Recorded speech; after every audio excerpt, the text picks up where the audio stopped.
en ce moment, à plus de 23 milliards de kilomètres de la Terre, quelque chose que nous avons construit dérive en silence dans le noir. Pas de lumière autour de lui, pas de son, pas de chaleur venue d'une étoile proche, juste l'obscurité.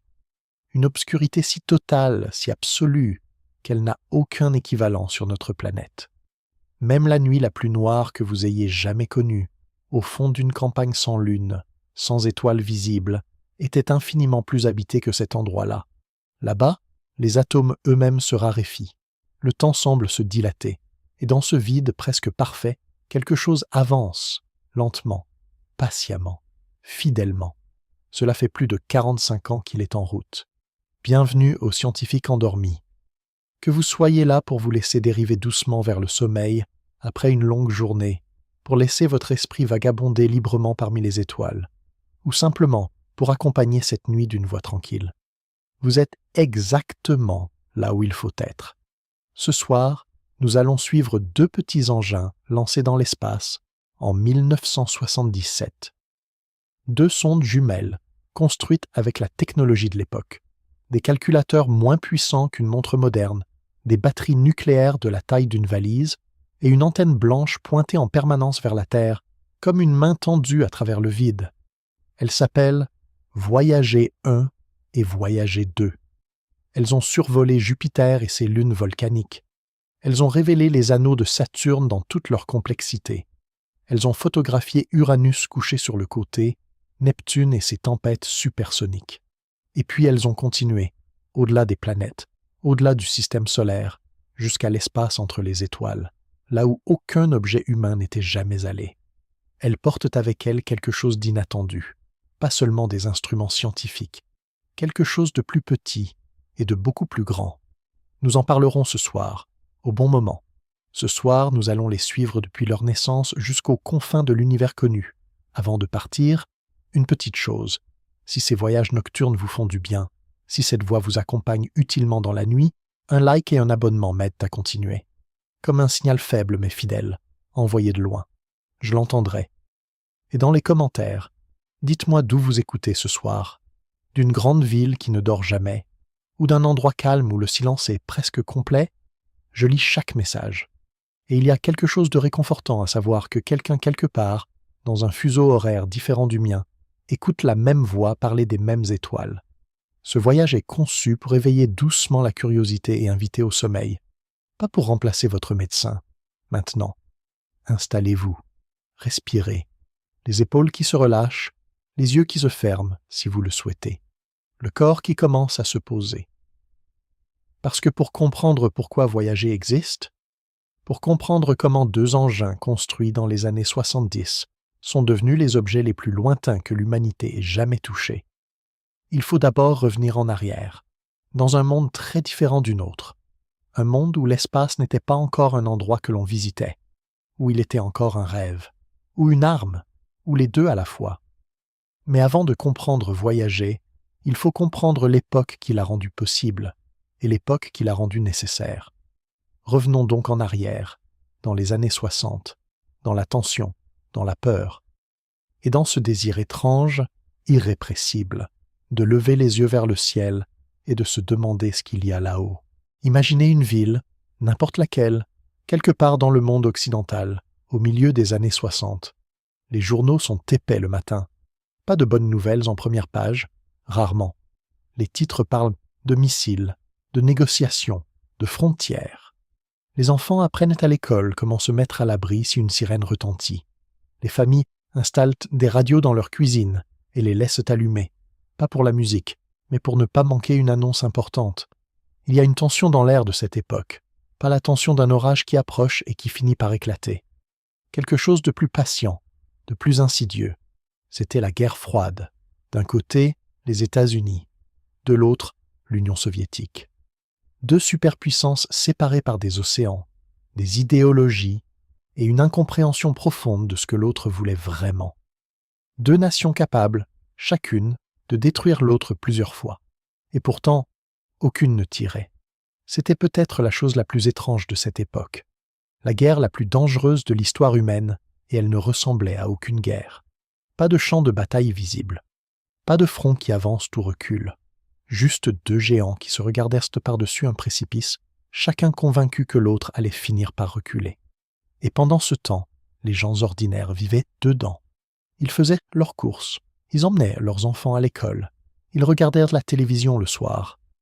Mais quelque part dans cette vie normale, il y avait une conscience sourde, une peur diffuse, rarement nommée, mais toujours présente. Comme un bruit de fond qu'on finit par ne plus entendre, mais qui est toujours là. Cette tension avait besoin d'une sortie. Elle en a trouvé une inattendue. Pas dans les armes, pas dans la diplomatie, dans la technologie, dans la compétition. Dans cette idée folle et fascinante que le pays qui irait le plus haut, le plus vite, le plus loin dans l'espace, serait celui qui aurait raison sur tout le reste. La peur avait besoin d'un théâtre. Elle en a trouvé un immense, infini même. Et dans cette course silencieuse, l'espace allait devenir le plus grand théâtre que le monde ait jamais connu. Le 4 octobre 1957, quelque chose change. Dans le ciel nocturne, un point lumineux se déplace lentement parmi les étoiles. Il n'a pas la trajectoire d'un avion. Il est trop haut, trop régulier, trop silencieux. Et si vous aviez une radio accordée sur la bonne fréquence, vous auriez entendu quelque chose d'étrange. Un bip, régulier, répété, venu du ciel. C'était Spoutnik. Une sphère de métal de 83 kg, lancée par les Soviétiques en orbite autour de la Terre. Le premier satellite artificiel de l'histoire. La réaction américaine fut immédiate. D'abord la stupeur, cette incrédulité de voir l'adversaire accomplir quelque chose qu'on pensait encore hors de portée. Puis la panique. Puis la détermination. Le ciel n'appartenait plus à personne. Ou plutôt, il appartenait à celui qui pouvait y monter. Ce qui suivit ressemblait à une course. Et c'en était une succession de premières, chacune répondant à la précédente, chacune effaçant celle d'avant. Le premier homme dans l'espace, la première femme, la première sortie dans le vide, le premier satellite en orbite autour de la Lune. Chaque exploit était annoncé, photographié, diffusé à la télévision, non pas comme une victoire scientifique, mais comme un argument politique. Nous sommes allés là où vous n'étiez pas encore. Nous sommes en avance. Nous avons raison. Derrière les chiffres et les records, il y avait des hommes et des femmes qui risquaient leur vie, des ingénieurs qui travaillaient la nuit, des pilotes qui montaient dans des capsules dont personne ne savait avec certitude si elles reviendraient.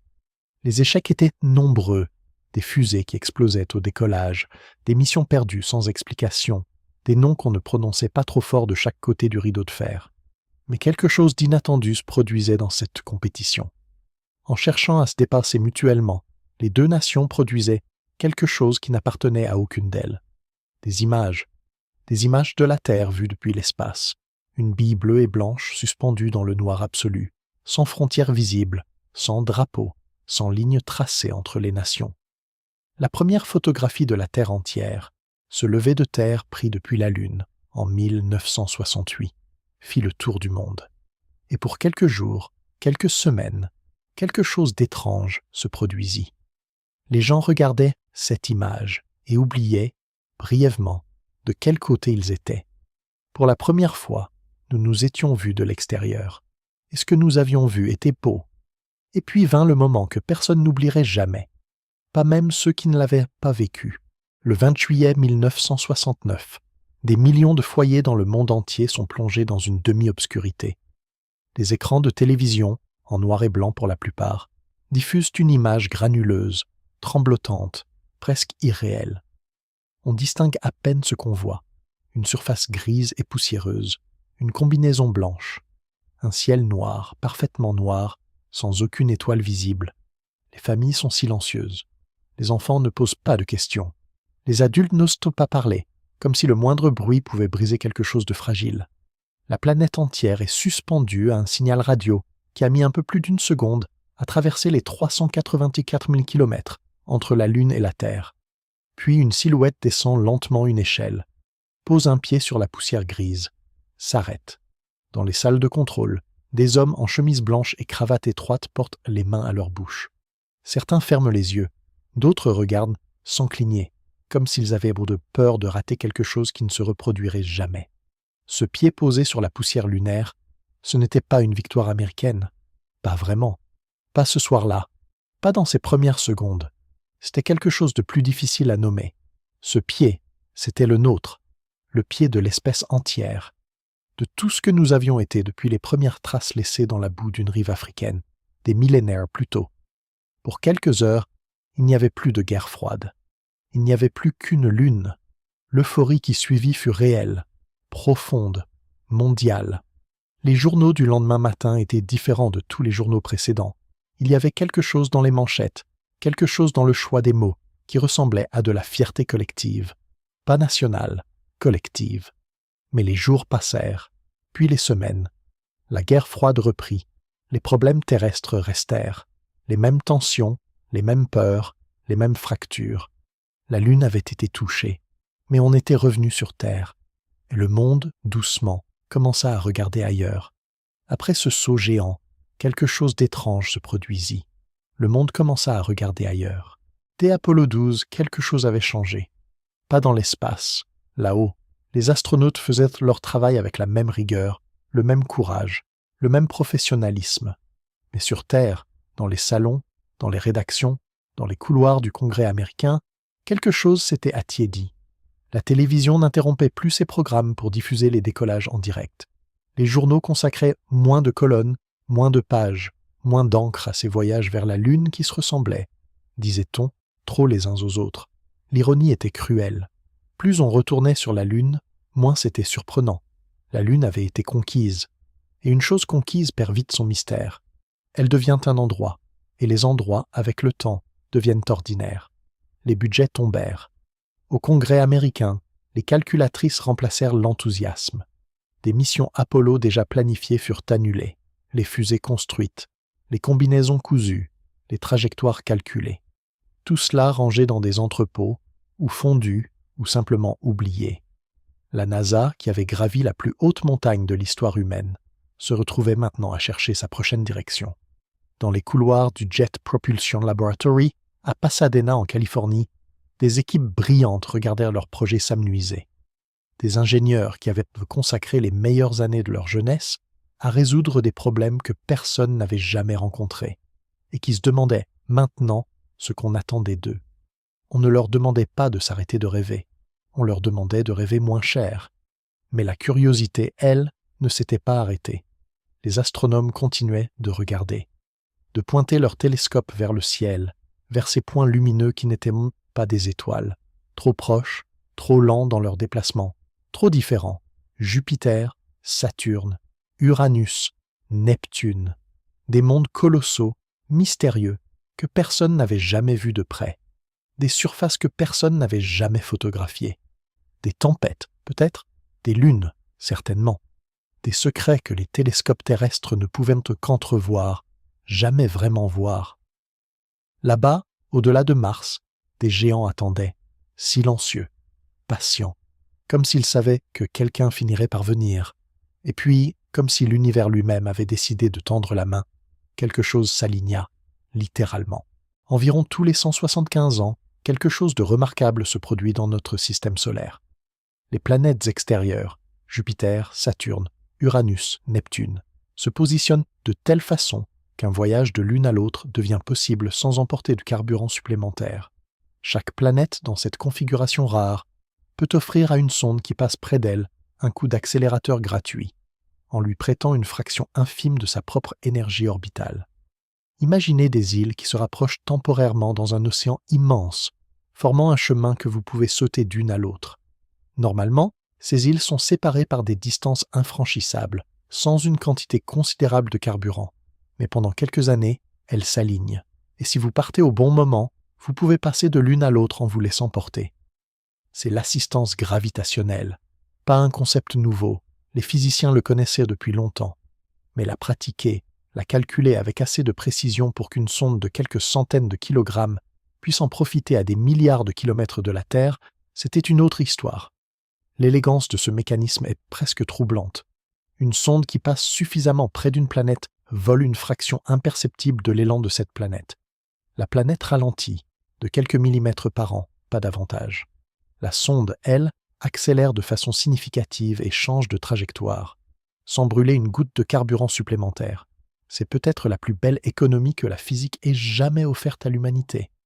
Et cet alignement particulier, celui qui permettrait de visiter Jupiter, puis Saturne, puis Uranus, puis Neptune, en enchaînant les assistances gravitationnelles l'une après l'autre, commençait à la fin des années 70. La fenêtre s'ouvrait, et elle ne resterait pas ouverte longtemps. Si la NASA voulait profiter de cet alignement, elle devait partir avant 1977. Après, il faudrait attendre 175 ans. Personne dans aucune salle de réunion ne serait encore en vie. L'univers avait ouvert une porte. Il n'allait pas l'attendre indéfiniment. Et ainsi, dans les couloirs de la NASA, une idée prit forme. Pas la plus grande idée, pas la plus chère, mais peut-être la plus sage. Au départ, l'idée était immense. On l'appelait le Grand Tour. 4 sondes séparées, chacune suivant sa propre trajectoire. Ensemble, elles couvriraient toutes les planètes extérieures. Jupiter, Saturne, Uranus, Neptune, et même Pluton, qui était encore considéré comme une planète à l'époque. Un inventaire complet du système solaire extérieur, une cartographie totale de ce que nous n'avions jamais vu. C'était ambitieux, c'était breathtaking dans sa portée, et c'était extraordinairement coûteux. Le Congrès dit non. Le Grand Tour fut silencieusement abandonné, rangé dans les tiroirs des projets qui ne verraient jamais le jour. Mais, et c'est là que l'histoire devient intéressante, le rêve, lui, ne disparut pas. On peut couper un budget. On ne coupe pas un rêve aussi facilement. Une équipe plus petite, avec moins de moyens et plus de contraintes, se remit au travail. Ils prirent ce qui était essentiel dans le Grand Tour et le distillèrent en quelque chose de plus sobre, de plus élégant, de plus faisable. 2 sondes identiques, pas 4. Des trajectoires légèrement différentes, complémentaires. L'une passerait près de Titan, la mystérieuse lune de Saturne. L'autre continuerait vers Uranus et Neptune. Ensemble, elles couvriraient presque tout ce que le Grand Tour promettait, pour une fraction du prix. C'est ce qu'on appelle parfois l'ingéniosité de la contrainte. Quand on ne peut pas avoir tout ce qu'on veut, on trouve une façon d'avoir ce qui compte vraiment. Dans les couloirs du JPL, à Pasadena, des équipes jeunes et passionnées se mirent au travail. Nous sommes en 1972, 1973, 1974. Le monde dehors écoute les Bee Gees, porte des pantalons à pattes d'éléphant et se débat avec les crises économiques et politiques de l'époque. Et à l'intérieur de ce laboratoire, des hommes et des femmes construisaient l'avenir en silence. L'objectif officiel était modeste, Jupiter et Saturne. 5 ans de mission peut-être. Assez pour voir les géants de près, envoyer des images, collecter des données. Après, si les sondes tenaient encore, on verrait. Mais certains, à voix très basse, espéraient il y a plus. Uranus, Neptune, l'espace interstellaire lui-même. Personne ne le disait trop fort. C'était trop audacieux, trop improbable. Il fallait d'abord prouver que les sondes survivraient au voyage jusqu'à Jupiter. Et quelqu'un dans cette équipe, un astronome nommé Carl Sagan, entouré d'artistes et de scientifiques, eut une idée que nous n'avons pas encore évoquée. Une idée qui n'avait rien à voir avec la physique, ni avec les trajectoires, ni avec les instruments. Nous y reviendrons plus tard dans cette nuit. Le 20 août 1977, Voyager 2 quitta la Terre. 16 jours plus tard, ce fut le tour de Voyager 1, 2 frères lancés dans l'obscurité. Et le monde, à peine, s'en aperçut. L'espace n'est pas hostile de la façon dont on l'imagine. Il ne détruit pas avec violence. Il ne frappe pas, ne rugit pas, ne s'embrasse pas. Il use. Lentement, patiemment, sans relâche. Avec cette indifférence absolue qui lui est propre. Une indifférence qui ne connaît ni la hâte ni la pitié. Le froid d'abord. Pas le froid d'un hiver nordique, ni même celui d'une nuit en altitude. Un froid absolu, près de moins 270 degrés. Le froid du vide lui-même, là où l'absence d'air signifie l'absence de toute chaleur résiduelle. Un froid qui ne se ressent pas, qui pénètre silencieusement et sans avertissement. Ensuite les radiations, des particules invisibles, inodores, qui traversent le métal comme s'il n'existait pas, qui s'immiscent dans les circuits électroniques et les corrompent, lentement, inexorablement. Près de Jupiter, dont le champ magnétique est d'une puissance sans équivalent dans le système solaire, ces radiations atteignent des niveaux capables de détruire des composants entiers en quelques heures. Et puis la poussière cosmique, des grains microscopiques, quasi invisibles, qui se déplacent à des vitesses si élevées qu'un grain de la taille d'une tête d'épingle devient, à ces vitesses, un projectile redoutable. L'espace ne détruit pas avec violence, il use lentement, patiemment, inexorablement. Face à tout cela, les ingénieurs du JPL avaient une contrainte absolue qu'aucun autre projet n'avait jamais imposée avec cette rigueur. Une fois lancé, voyager ne reviendrait pas. Pas de réparation, pas d'intervention humaine, pas de mise à jour, pas de technicien envoyé sur place pour remplacer une pièce défaillante. Pensez à toutes les machines auxquelles vous faites confiance au quotidien. Votre voiture, révisée chaque année. Votre téléphone, rechargé chaque soir. Votre ordinateur, mis à jour régulièrement. Chacune de ces machines survit parce que quelqu'un veille sur elle. Voyager n'aurait personne. La fiabilité n'était pas un objectif, c'était la condition de survie.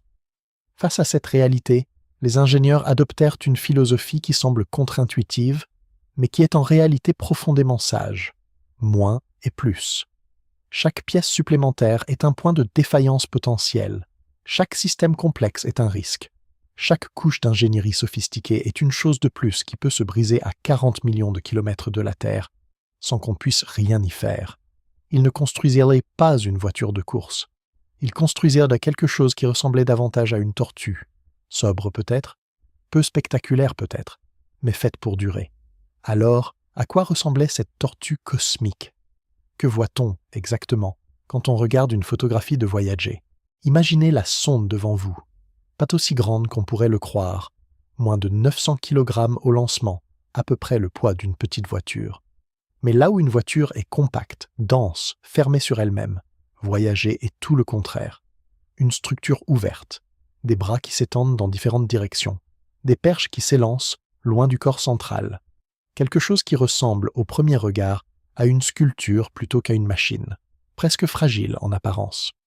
Ce qui frappe en premier, c'est le grand plat blanc.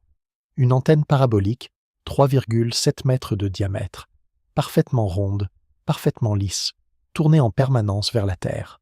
C'est la pièce la plus visible de la sonde, la plus reconnaissable, celle que tout le monde identifie immédiatement sur les photographies. Ce plat blanc, c'était sa voix.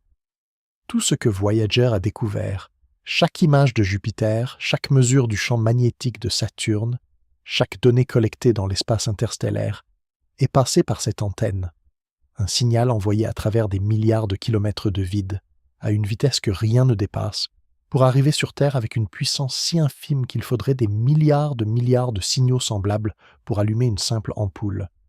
Ce plat blanc, c'était son visage, toujours tourné vers nous, même à des milliards de kilomètres. Puis les bras, les perches, ces appendices qui s'étendent loin du corps central dans plusieurs directions. L'un d'eux porte les magnétomètres, des instruments qui mesurent les champs magnétiques. Pourquoi si loin du corps? Parce que la sonde elle-même génère un léger champ magnétique. Et si les instruments étaient trop proches, ils mesureraient la sonde plutôt que l'espace autour d'elle. Une précaution infime, mais capitale. Le genre de détail qui fait la différence entre des données fiables et du bruit inutilisable. Les caméras, elles, étaient instrumentées sur une plateforme orientable. 2 yeux capables de pivoter, de suivre une cible, de s'adapter à des conditions de lumière extrêmes, moins lumineuses que l'appareil photo d'un téléphone moderne, très largement moins. Et pourtant, ce sont elles qui ont capturé certaines des images les plus stupéfiantes de l'histoire de l'exploration. Des spectromètres, des détecteurs de plasma, des capteurs de rayons cosmiques. 10 instruments au total, chacun à sa place, chacun avec sa fonction précise. Rien de superflu, rien d'inutile. Et puis, fixée sur le flanc du corps central, une pochette, dorée, discrète. Nous n'allons pas encore l'ouvrir, pas ce soir, pas encore. Mais avant d'en parler, il y a une question plus urgente. Comment faire fonctionner tout cela à des milliards de kilomètres du Soleil? Comment alimenter une sonde à des milliards de kilomètres du Soleil? La réponse évidente, les panneaux solaires, ne fonctionnent pas. Pas là-bas. À la distance de Jupiter, la lumière du Soleil est déjà 25 fois plus faible qu'ici, sur Terre. À Neptune, elle est 900 fois plus faible. Des panneaux solaires, à cette distance, ne pourraient alimenter qu'une ampoule de quelques watts. L'étoile qui réchauffe notre planète devient, à cette distance, presque imperceptible. Une lueur, un souvenir de lumière. Il fallait autre chose. Les ingénieurs se tournèrent vers quelque chose de plus ancien, de plus patient, de plus profond que la lumière du soleil. La désintégration radioactive. Au cœur de chaque générateur thermoélectrique à radioisotope, c'est leur nom complet, mais on les appelle simplement RTG, se trouve du plutonium-238, un métal radioactif qui se désintègre spontanément, lentement, en dégageant de la chaleur. Cette chaleur est captée et convertie en électricité par un système sans aucune pièce mobile. Pas de moteur, pas de turbine, pas d'engrenage. Rien qui puisse s'user, se bloquer, se briser. Un feu de camp nucléaire, silencieux, invisible, qui brûle depuis 1977 et n'a jamais eu besoin d'être rallumé. Chaque sonde en portait 3. Ensemble, ils fournissaient environ 470 watts au lancement, à peu près l'équivalent de quelques ampoules allumées simultanément. Pas beaucoup, mais suffisant si chaque watt est utilisé avec soin, et le soin était de mise. Parce que ces générateurs vieillissent, le plutonium se désintègre, c'est précisément ce qui produit la chaleur, et en se désintégrant, il devient progressivement moins actif. La puissance disponible diminue, lentement mais sûrement. Chaque année, un peu moins. Comme une bougie qui baisse doucement, pas d'extinction soudaine, une longue descente gracieuse vers le silence. Aujourd'hui, après plus de 45 ans, les RTG de Voyager fournissent encore assez d'énergie pour faire fonctionner quelques instruments. Les ingénieurs au sol ont dû faire des choix difficiles au fil des décennies. Éteindre les chauffages d'abord, au risque de laisser certains composants gelés dans le froid spatial, puis certains capteurs, puis d'autres. C'est un peu comme gérer une maison hors réseau, avec un générateur vieillissant. Vous choisissez ce qui reste allumé, vous faites des compromis, vous priorisez. Voyager ne s'éteindra pas comme une lampe qu'on coupe, il s'atténuera lentement comme une étoile qui vieillit. L'énergie était là, modeste, mais fidèle. Restait une autre question. Avec quoi penser? 69 kilooctets. Laissez ce chiffre s'installer un moment. 69 kilooctets de mémoire. C'est tout ce dont Voyager disposait pour penser, naviguer, gérer ses instruments, traiter ses données et exécuter des milliers de commandes au fil des décennies. Une seule photographie prise avec un téléphone moderne pèse plusieurs mégaoctets, plusieurs milliers de kilooctets.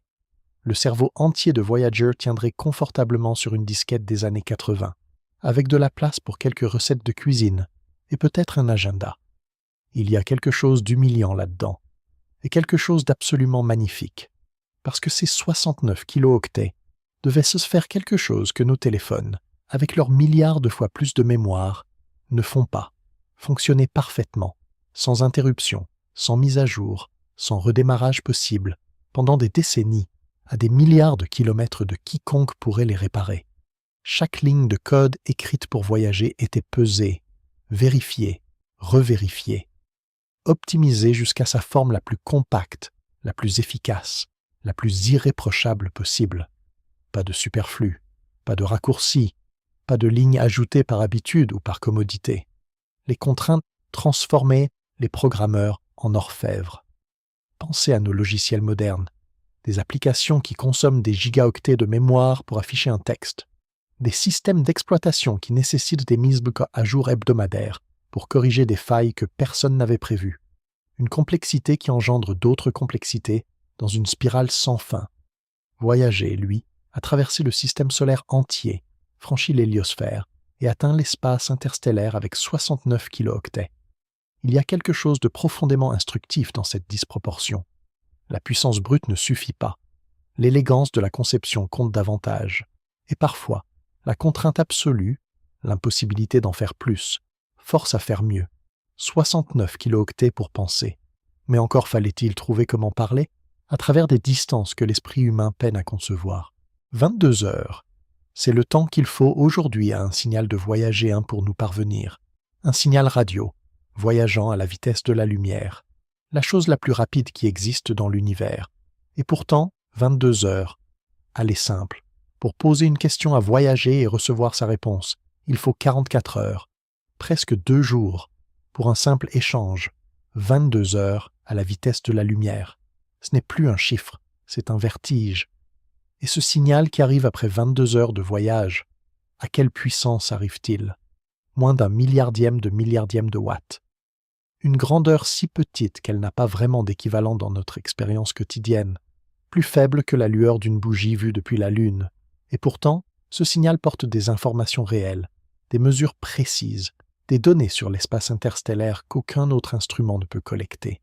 Ce murmure à peine audible contient plus d'informations utiles que bien des transmissions plus puissantes.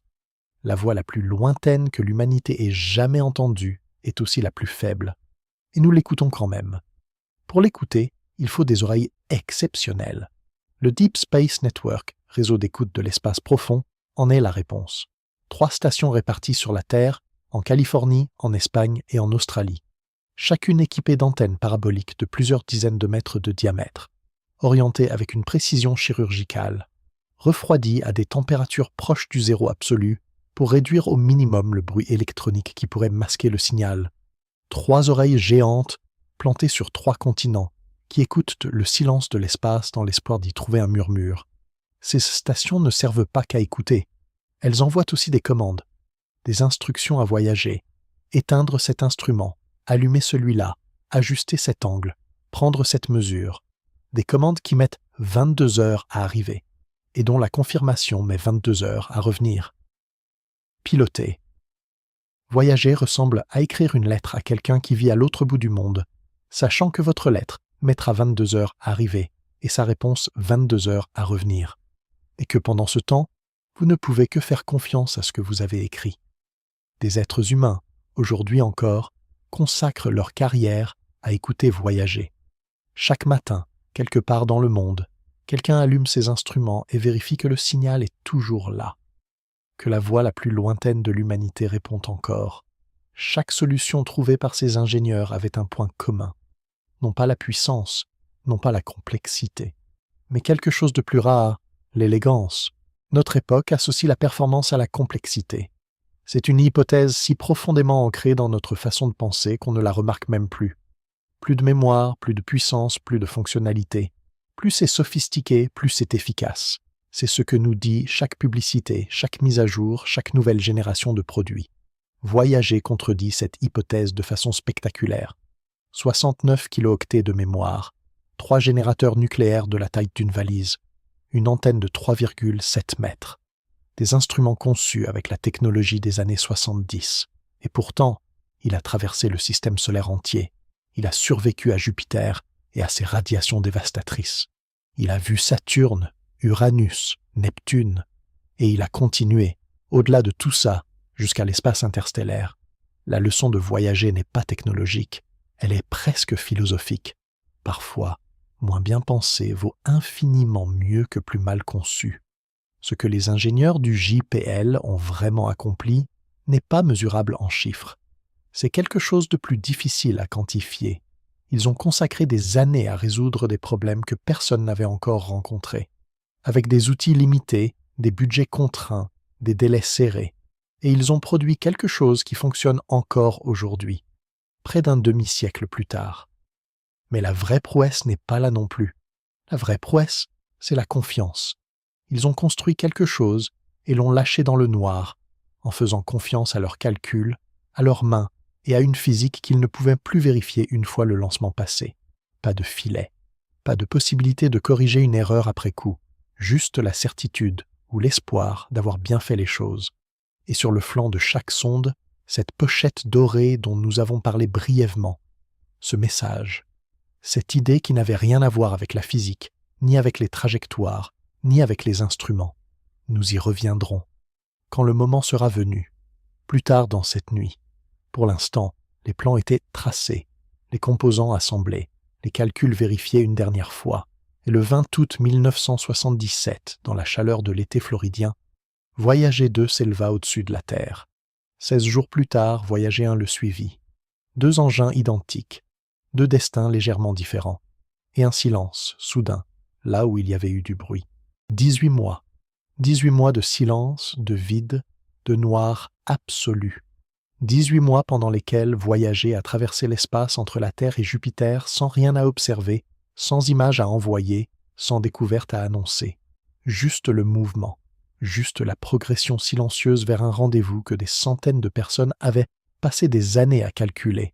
Et puis, progressivement, quelque chose a commencé à changer dans les données.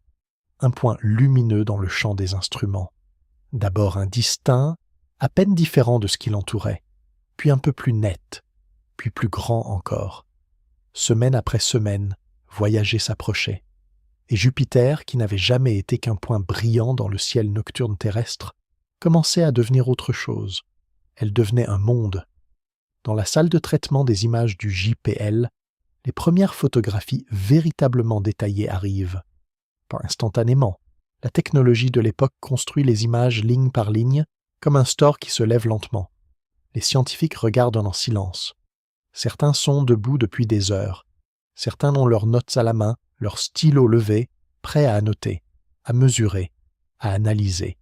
Et puis, ils voient des couleurs qu'ils n'attendaient pas avec cette intensité, des bandes horizontales d'un ambré profond, d'un ocre chaud, d'un rouille doré, entrecoupées de zones plus claires, presque crème, et entre ces bandes, des tourbillons, des spirales, des structures d'une complexité que personne n'avait imaginée à cette échelle. Certains posent leur stylo, d'autres sortent fumer une cigarette parce qu'ils ne savent pas quoi faire de ce qu'ils ressentent. Quelques-uns restent simplement immobiles, les yeux sur l'écran. Ils avaient calculé que Voyager arriverait là, mais aucun calcul ne prépare à la beauté. Jupiter n'était pas simplement grande. Si la Terre était une bille, Jupiter serait un ballon de basket. Mais la taille seule ne suffit pas à expliquer l'impression que donnent ces premières images. C'est la complexité qui stupéfie. Une atmosphère en mouvement perpétuel, des milliers de kilomètres de profondeur, traversée de courants contraires, de cellules de convection, de structures qui semblent presque chorégraphiées dans leur désordre apparent. Jupiter n'était pas simplement grande, elle était vivante, d'une vie qui n'avait rien à voir avec la nôtre, mais une vie quand même. Et au milieu de tout ce mouvement, de toute cette complexité tourbillonnante, il y avait quelque chose qu'on connaissait déjà de nom, mais qu'on n'avait jamais vraiment vu. Une tache, rouge et ancienne. Elle tourbillonne dans le sens antihoraire. Une ellipse rouge orangée, immense, parfaitement intégrée dans le tissu des nuages joviens et pourtant distincte de tout ce qui l'entoure. Elle tourne sur elle-même lentement, avec cette patience propre aux choses très anciennes. Elle n'est pas pressée, elle n'a aucune raison de l'être. Si vous pouviez poser la Terre à côté, elle ressemblerait à une petite lune accrochée au flanc de cette tempête. La grande tache rouge est plus grande que notre planète entière. Elle l'a toujours été, depuis aussi loin que nos instruments peuvent remonter. Et c'est là que le vertige commence. Les astronomes observent cette tache depuis au moins le XVIIe siècle. Peut-être plus longtemps, les archives sont incomplètes, les instruments d'alors trop rudimentaires pour en être certains. Mais depuis que nous regardons Jupiter avec des télescopes, la tache est là. Pendant que cette tempête tournait, la Terre vivait ses révolutions, ses guerres, ses empires qui naissaient et mouraient, ses langues qui apparaissaient et disparaissaient, ses villes qui s'élevaient sur les ruines d'autres villes. Pendant que cette tempête tournait, l'humanité inventait l'imprimerie, la vapeur, l'électricité, les antibiotiques, les fusées. Et la tempête, elle, continuait, indifférente, implacable, magnifique. Il y a quelque chose de profondément humiliant à regarder une tempête plus vieille que notre histoire, et quelque chose de profondément réconfortant aussi, comme si l'univers nous rappelait doucement que nous ne sommes pas le centre de tout, que des choses extraordinaires existaient bien avant nous et continueront bien après. Voyager nous a montré cette tache de plus près qu'on ne l'avait jamais vue. Des nuages qui s'enroulent en filaments d'une délicatesse inattendue, des couleurs qui varient du rouge brique au saumon pâle selon la composition chimique de chaque couche. Des tourbillons à l'intérieur du tourbillon, une complexité qui se révèle davantage à chaque zoom sans jamais sembler s'épuiser. Pourquoi cette couleur rouge précisément? La question reste ouverte. Des composés chimiques, probablement, du soufre peut-être, ou des molécules organiques complexes remontées depuis les profondeurs, mais aucun consensus définitif, aucune réponse certaine. Voyager nous a donné une image. Pas une réponse, et parfois, une image suffit. Mais Jupiter ne se résumait pas à elle-même. Autour d'elle, un cortège de mondes attendait, chacun plus étrange que le précédent. Jupiter n'est pas seule. Elle est entourée de dizaines de lunes, certaines minuscules, certaines immenses, chacune avec sa propre trajectoire, sa propre nature, sa propre façon d'être dans l'espace. Jupiter était moins une planète qu'un système solaire en miniature, avec ses propres mondes, ses propres secrets, sa propre logique. 2 d'entre elles allaient arrêter le souffle de toute une équipe de scientifiques. La première s'appelle Io.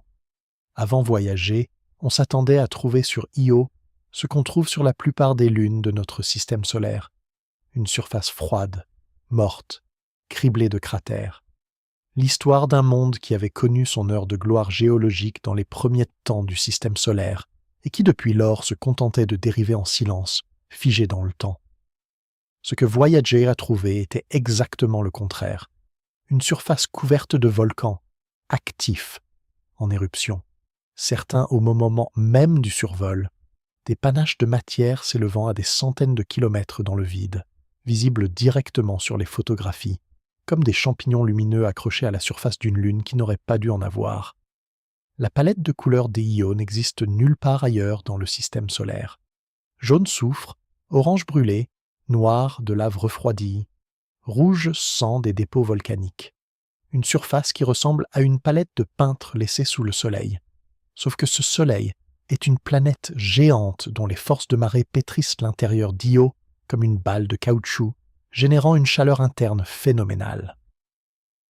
La découverte la plus spectaculaire de ce survol ne fut pas planifiée.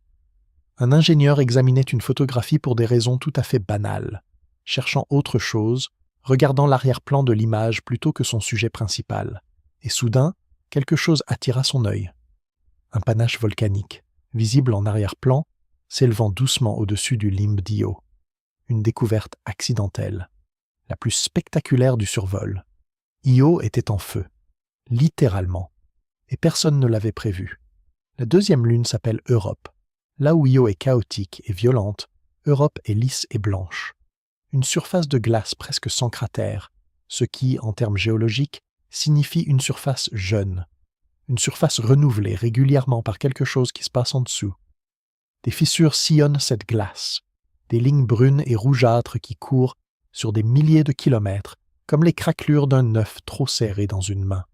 Ces fissures trahissent un mouvement, une dynamique interne, quelque chose qui pousse de l'intérieur contre cette surface glacée. La déduction s'impose, prudente mais irrésistible. Sous cette glace, il pourrait y avoir de l'eau liquide. Un océan, sur une lune de Jupiter, à des centaines de millions de kilomètres du Soleil. Et si quelque chose vivait là-dedans? Voyager ne pouvait pas répondre à cette question. Ces instruments n'étaient pas conçus pour ça. Mais ils venaient de la poser, clairement, précisément, pour la première fois, pour toute l'humanité. Et cette question ne nous a plus quittés depuis. Plus loin dans le cortège jovien, 2 autres grandes lunes, Ganymède et Callisto. Voyager les a effleurées du regard, et même ce regard rapide a suffi à les rendre réels. Ganymède, plus grande que la planète Mercure, avec sa surface mêlée de terrains anciens et de régions renouvelées. Callisto, couverte de cratères du sol au sol, archive silencieuse des premiers temps turbulents du système solaire. 4 mondes autour d'une seule planète, chacun différent, chacun irréductible, chacun portant ses propres questions. Jupiter s'éloignait derrière lui, et devant, à des centaines de millions de kilomètres encore, quelque chose attendait, quelque chose que même les astronomes les plus sérieux décrivaient avec un seul mot, belle. Ce qu'on savait de Saturne, avant Voyager, tenait en peu de mots. Une grande planète, des anneaux, 2 ou 3 bandes distinctes, visibles depuis la Terre avec un bon télescope. Quelque chose de régulier, de géométrique, de propre dans sa forme. Une planète qui avait l'élégance d'être belle même de loin, sans qu'on sache encore à quel point cette beauté était en réalité complexe. Saturne, dans les télescopes, était déjà belle. Voyager allait révéler qu'elle était infiniment plus belle encore. Quand les premières images véritablement détaillées arrivent au JPL, ce n'est pas 2 ou 3 anneaux qu'on voit, ce n'est pas une dizaine, c'est des milliers, des centaines de milliers d'anneaux concentriques, chacun légèrement différent des autres, chacun avec sa propre densité, sa propre composition, sa propre façon de réfléchir la lumière. Certains sont faits de glace, des particules brillantes qui captent la lumière du soleil et la renvoient comme des millions de minuscules miroirs. D'autres sont faits de roches sombres, presque invisibles, d'autres encore d'un mélange des deux, créant des teintes intermédiaires, des dégradés imperceptibles qui ne se révèlent qu'à une certaine distance, depuis un certain angle. À l'intérieur des anneaux, des structures d'une complexité inattendue, des vagues, des spirales, des zones d'ombre et de lumière qui se déplacent lentement, comme si les anneaux respiraient, des résonances gravitationnelles créant des motifs que la physique peut expliquer, mais que l'œil ne peut qu'admirer. Les anneaux de Saturne ressemblaient aux sillons d'un vinyle cosmique, comme si la planète portait gravée sur elle une musique que personne n'avait encore entendue. Ce qui compose ces anneaux est en apparence simple, des milliards de particules, de la taille d'un grain de sable à celle d'une maison, chaque particule sur sa propre orbite, se déplaçant à sa propre vitesse, interagissant avec ses voisines selon des lois que Newton aurait pu écrire. Ensemble, elles forment quelque chose qui semble solide de loin, quelque chose qu'on pourrait presque imaginer toucher, marcher dessus. Mais de près, les anneaux sont presque entièrement vides. La matière y est si dispersée qu'une fusée pourrait les traverser sans heurter grand-chose. Les anneaux de Saturne sont une illusion de solidité, comme une nuée d'oiseaux qui, vue de loin, ressemble à une forme unique, mais qui de près n'est que des individus séparés par le vide. Et leur minceur est vertigineuse, immense en largeur, plusieurs centaines de milliers de kilomètres, mais fin à peine comme une feuille de papier rapportée à l'échelle de la planète. Une géométrie qui défie l'intuition. Mais les anneaux n'étaient pas seuls. Autour de Saturne gravitèrent des lunes, dont deux allaient poser des questions que nous n'avions pas encore appris à formuler. Titan est la plus grande lune de Saturne, plus grande même que la planète Mercure. Ce seul fait suffit à dire que Titan n'est pas une lune ordinaire, mais ce qui la rend vraiment unique, ce n'est pas sa taille, c'est son atmosphère. Une atmosphère épaisse, dense, plus dense que celle de la Terre, en réalité. Une pression au sol supérieure à la nôtre, sous une couverture de brume orangée si opaque que voyager, malgré tous ces instruments, ne pouvait pas voir la surface en dessous. Cette frustration avait quelque chose de particulièrement poétique. Être si proche, passer à quelques milliers de kilomètres seulement, et ne pas pouvoir voir ce qui se passe dessous. Comme regarder une fenêtre dont les vitres seraient recouvertes de givre. Mais ce que Voyager pouvait mesurer dans cette atmosphère était déjà fascinant. De l'azote, comme sur Terre, et des molécules organiques complexes, des composés chimiques qui ressemblent à ceux qui existaient dans l'atmosphère terrestre avant que la vie n'apparaisse, avant que quelque chose de remarquable ne se produise dans nos océans anciens. Titan était peut-être un miroir de notre passé, un laboratoire naturel, figé dans un froid extrême, montrant ce qu'était la Terre avant que quelque chose de remarquable n'arrive. Avant nous, Voyager 1 prit le chemin qui passait près de Titan. Pour cela, il dut ajuster sa trajectoire d'une façon qui l'éloignait définitivement des planètes suivantes. Uranus et Neptune, il ne les verrait jamais de près. Voyager 2, lui, fit un autre choix. Il laissa Titan à Voyager 1 et garda sa trajectoire vers l'extérieur du système solaire. C'est la seule fois dans cette mission où les deux frères prirent des chemins vraiment différents. Et chacun avait raison. La deuxième lune s'appelle Encelade. Petite, blanche, brillante, presque insignifiante en comparaison de Titan. Quand Voyager passa près d'elle, personne n'attendait de grandes surprises. Une petite lune glacée parmi d'autres, froide, silencieuse, sans intérêt particulier. Mais quelque chose ne correspondait pas. La surface d'Encelade était étrangement lisse par endroits, trop lisse, sans les cratères qu'une surface ancienne devrait accumuler au fil des milliards d'années de bombardements météoritiques. Une surface jeune, donc. Une surface renouvelée par quelque chose. Les instruments de Voyager détectèrent des indices d'activité géologique. Quelque chose se passait en dessous, quelque chose de chaud dans un monde qui n'aurait pas dû l'être. Ce que des missions ultérieures confirmeraient, des décennies plus tard, dépassa tout ce qu'on avait imaginé. Des geysers d'eau jaillissant depuis le pôle sud d'Encelade, projetant dans l'espace des panaches de vapeur et de particules de glace. Un océan liquide sous la glace, de la chaleur, des minéraux, les trois conditions de base que nous associons à la possibilité de la vie.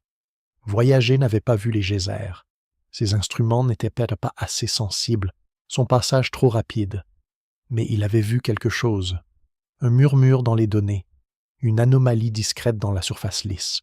Encelade criait quelque chose que nous n'étions pas encore prêts à entendre. Voyager avait enregistré le murmure. D'autres viendraient écouter. 2 lunes. Titan avec ses molécules organiques et son atmosphère primitive. Encelade avec son océan caché et sa chaleur interne. 2 chemins différents vers la même interrogation. La plus ancienne que l'humanité ait jamais formulée. Sommes-nous seuls? Saturne disparaissait lentement dans le noir derrière lui. Et quelque part en avant, 2 planètes attendaient. Des mondes que personne n'avait encore jamais vus. Pas même en rêve. Il y a un moment, dans tout grand voyage, où l'on doit se retourner. Pas pour rebrousser chemin, mais pour regarder ce qu'on laisse derrière, pour prendre conscience de ce qu'on quitte et de ce que cela signifie de continuer malgré tout. Si Voyager avait pu se retourner, et d'une certaine façon il l'a fait, il aurait vu Saturne tel qu'aucun œil humain ne l'avait vu. Un anneau de lumière dans le noir, un bijou flottant dans le vide, les milliers d'anneaux concentriques, d'un côté éclairés par le soleil, de l'autre plongés dans une ombre profonde, créant un contraste d'une beauté presque insupportable. Une beauté que personne ne verrait jamais depuis cet angle précis, à cette distance précise. Voyager aurait pu rester. Quelque part dans les calculs, dans les couloirs du JPL, cette idée avait peut-être été envisagée. Rester en orbite autour de Jupiter ou de Saturne, observer davantage, recueillir plus de données, regarder les saisons changer, si tant est qu'elles changent, sur ces mondes si différents d'une autre. Mais il était conçu pour aller plus loin. La trajectoire était tracée, irrévocable. Chaque rencontre planétaire le propulsait vers la suivante, avec la précision d'une mécanique qui n'autorise pas les regrets. Il y a des endroits qu'on ne peut visiter qu'en passant, des beautés qu'on ne peut contempler qu'un instant avant de continuer. Et peut-être que c'est ce qui les rend si belles, leur brièveté, le fait qu'elles ne sont pas acquises, pas possédées, juste entrevues.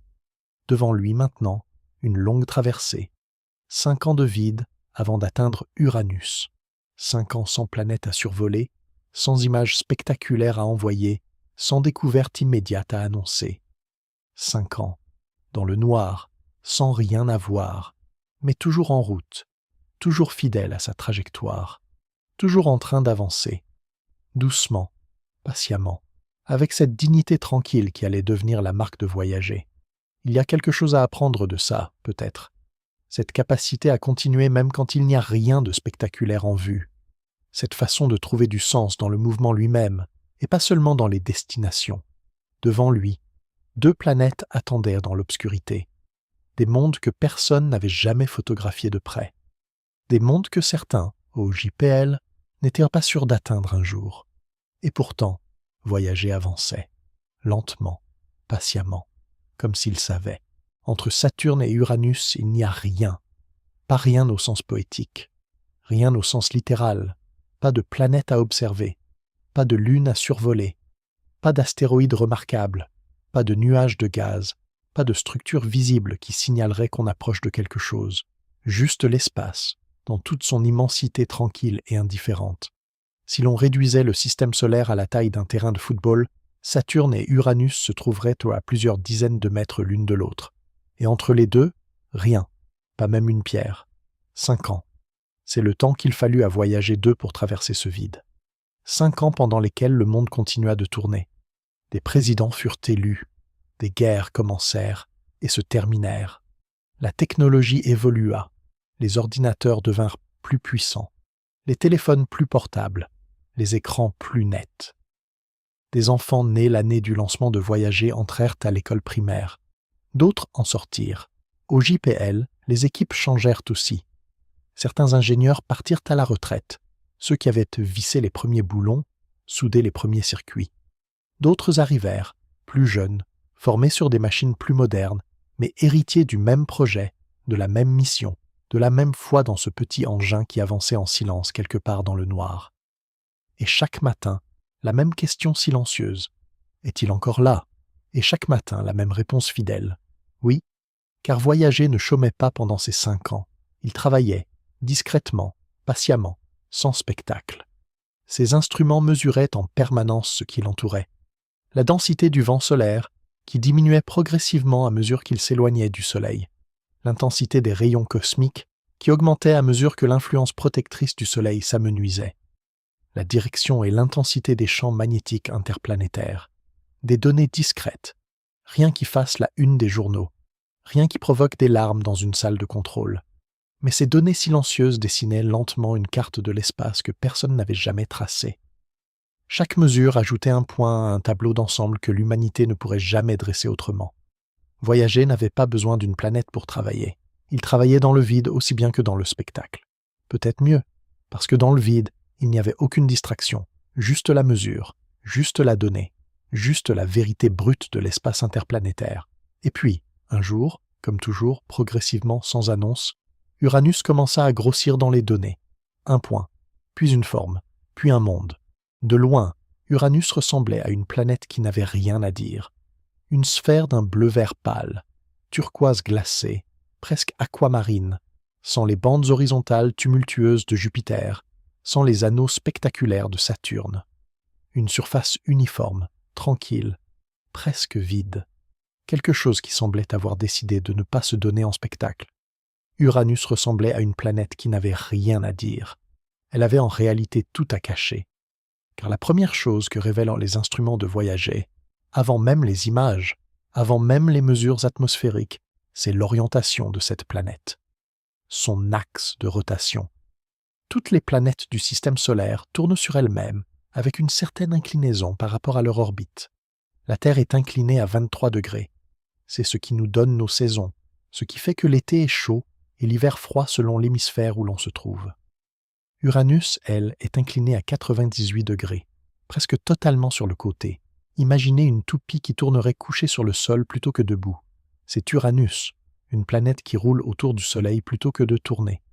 Une planète dont les pôles reçoivent plus de lumière directe que l'équateur selon la saison. Une planète dont les saisons durent 42 ans chacune, 42 ans de soleil continu pour un pôle, pendant que l'autre plonge dans une nuit de même durée. Pourquoi cette inclinaison? La réponse la plus probable, un impact colossal dans le passé très lointain du système solaire, une collision avec un objet de la taille d'une planète entière, qui aurait basculé Uranus sur le côté comme on renverse un vase. Mais c'est une hypothèse, une reconstruction. Personne n'était là pour voir, et personne, encore aujourd'hui, n'en est tout à fait certain. Ce que cette inclinaison fait à notre idée du cosmos est plus intéressant encore. Nous avons nommé la situation d'Uranus une anomalie, une exception, un cas particulier qui sort de la règle générale. Mais qui a défini la règle? Nous avons construit notre intuition du cosmos sur ce que nous voyons depuis la Terre, depuis une planète qui tourne d'une certaine façon, qui orbite à une certaine distance, qui a une certaine taille et une certaine histoire. Et depuis ce point de vue unique, nous avons décidé de ce qui était normal. Uranus nous rappelle doucement que notre idée de la normalité était peut-être trop étroite. Mais l'inclinaison n'était que le premier secret d'Uranus. Le second était plus profond, littéralement. Caché sous ces nuages pâles, quelque chose d'étrange se passait. Ou plutôt, ne se passait pas. Uranus est la planète la plus froide du système solaire, pas la plus éloignée du Soleil. Neptune est plus loin. Et pourtant, Uranus est plus froide. C'est un paradoxe que Voyager a mis en lumière et que la science, depuis lors, n'a pas encore pleinement résolu. Neptune, malgré sa plus grande distance, dégage de la chaleur interne. Son cœur brûle encore de la chaleur résiduelle de sa formation, il y a 4,5 milliards d'années. Il rayonne davantage d'énergie vers l'espace qu'il n'en reçoit du Soleil. Uranus, elle, ne dégage presque rien, comme si son cœur s'était éteint, comme si quelque chose, à un moment de son histoire, avait interrompu ce processus de rayonnement interne qui anime les autres planètes géantes. Uranus est froide d'une façon qui dépasse la simple distance. Elle est froide comme quelque chose qui a renoncé à brûler. Pourquoi? La question reste ouverte. Peut-être que l'impact qui l'a mise sur le côté a aussi perturbé sa dynamique interne. Peut-être qu'une couche de glace particulièrement dense emprisonne la chaleur résiduelle et l'empêche de s'échapper vers la surface. Peut-être autre chose encore, quelque chose que nous ne comprenons pas encore. Ce que les instruments de Voyager ont pu mesurer par ailleurs était tout aussi déconcertant. Un champ magnétique. Toute planète géante en possède un, mais un champ magnétique étrange, décalé et incliné par rapport à l'axe de rotation, comme si quelque chose à l'intérieur avait bougé sans prévenir. Pas centré sur le cœur de la planète comme on s'y attendait, mais déporté, asymétriques, produisant des aurores dans des endroits improbables, loin des pôles, répartis sur la surface de façon irrégulière. Des anneaux également, sombres, presque invisibles, si différents des anneaux brillants de Saturne qu'ils semblaient appartenir à une autre catégorie de choses. 13 lunes confirmées ou découvertes lors du survol, chacune froide et discrète, chacune portant le nom d'un personnage de Shakespeare ou d'Alexander Pope, un choix singulier dans la nomenclature planétaire, comme si quelqu'un avait voulu insuffler un peu de littérature dans ce coin glacé du système solaire. Voyager a lu ce qu'Uranus voulait bien montrer, et ce qu'elle montrait était déjà fascinant. Ce qu'elle cachait l'était peut-être encore plus. Uranus reste, aujourd'hui encore, la planète la moins bien comprise du système solaire. Aucune mission n'y est retournée depuis Voyager. Tout ce que nous savons d'elle vient d'un seul survol, en janvier 1986, qui a duré quelques heures pour étudier un monde vieux de 4 milliards d'années. Nous sommes passés devant Uranus, comme on passe devant un tableau dans un musée trop grand, en sachant qu'on ne le regarde pas assez longtemps, avec l'intention peut-être d'y revenir un jour, en sachant que ce jour viendra trop tard, ou peut-être juste à temps. Uranus gardait ses secrets dans le froid et le silence. Neptune, elle, n'allait pas se laisser observer sans rien dire. Le bleu de Neptune n'est pas un bleu ordinaire. Ce n'est pas le bleu du ciel par beau temps, ni celui de la mer en été. C'est quelque chose de plus profond, de plus dense, de plus intense. Un bleu nuit, un bleu abyssal. Un bleu de fond de mer par grande profondeur, là où la lumière ne descend plus, mais où une couleur persiste quand même, comme si elle venait de l'intérieur de l'eau plutôt que de la surface. La chimie explique cette couleur, du méthane dans l'atmosphère, qui absorbe les longueurs d'onde rouges et réfléchit le bleu. Mais la chimie n'épuise pas la beauté de cette couleur. Neptune était bleu d'une façon que la chimie explique, mais que les mots peinent à rendre. Un bleu qui semblait vouloir dire quelque chose. Et puis le paradoxe. Neptune est la planète la plus éloignée du Soleil, la moins éclairée, la moins chauffée, celle qu'on aurait le plus de raisons d'imaginer figée, endormie, silencieuse. Un monde passif, résigné à sa distance. Ce que Voyager trouva était exactement le contraire. Neptune était en mouvement constant, intense, presque violent dans ses extrêmes. Une planète traversée de systèmes météorologiques d'une ampleur que rien dans notre expérience terrestre ne permet vraiment d'imaginer. Des vents qui soufflent à 2000 km à l'heure, les plus rapides observés dans tout le système solaire, et elle dégageait plus de chaleur qu'elle n'en recevait du Soleil. Neptune aurait dû être morte. Elle était plus vivante qu'Uranus, qui se trouvait pourtant 2 fois plus près du Soleil. L'univers, décidément, ne cherche pas à correspondre à nos prédictions. Au centre de toute cette activité atmosphérique, Voyager découvrit quelque chose de saisissant, une tempête, une grande ellipse sombre, tourbillonnant dans l'atmosphère bleu profond. On l'appela la grande tache sombre, écho lointain de la grande tache rouge de Jupiter.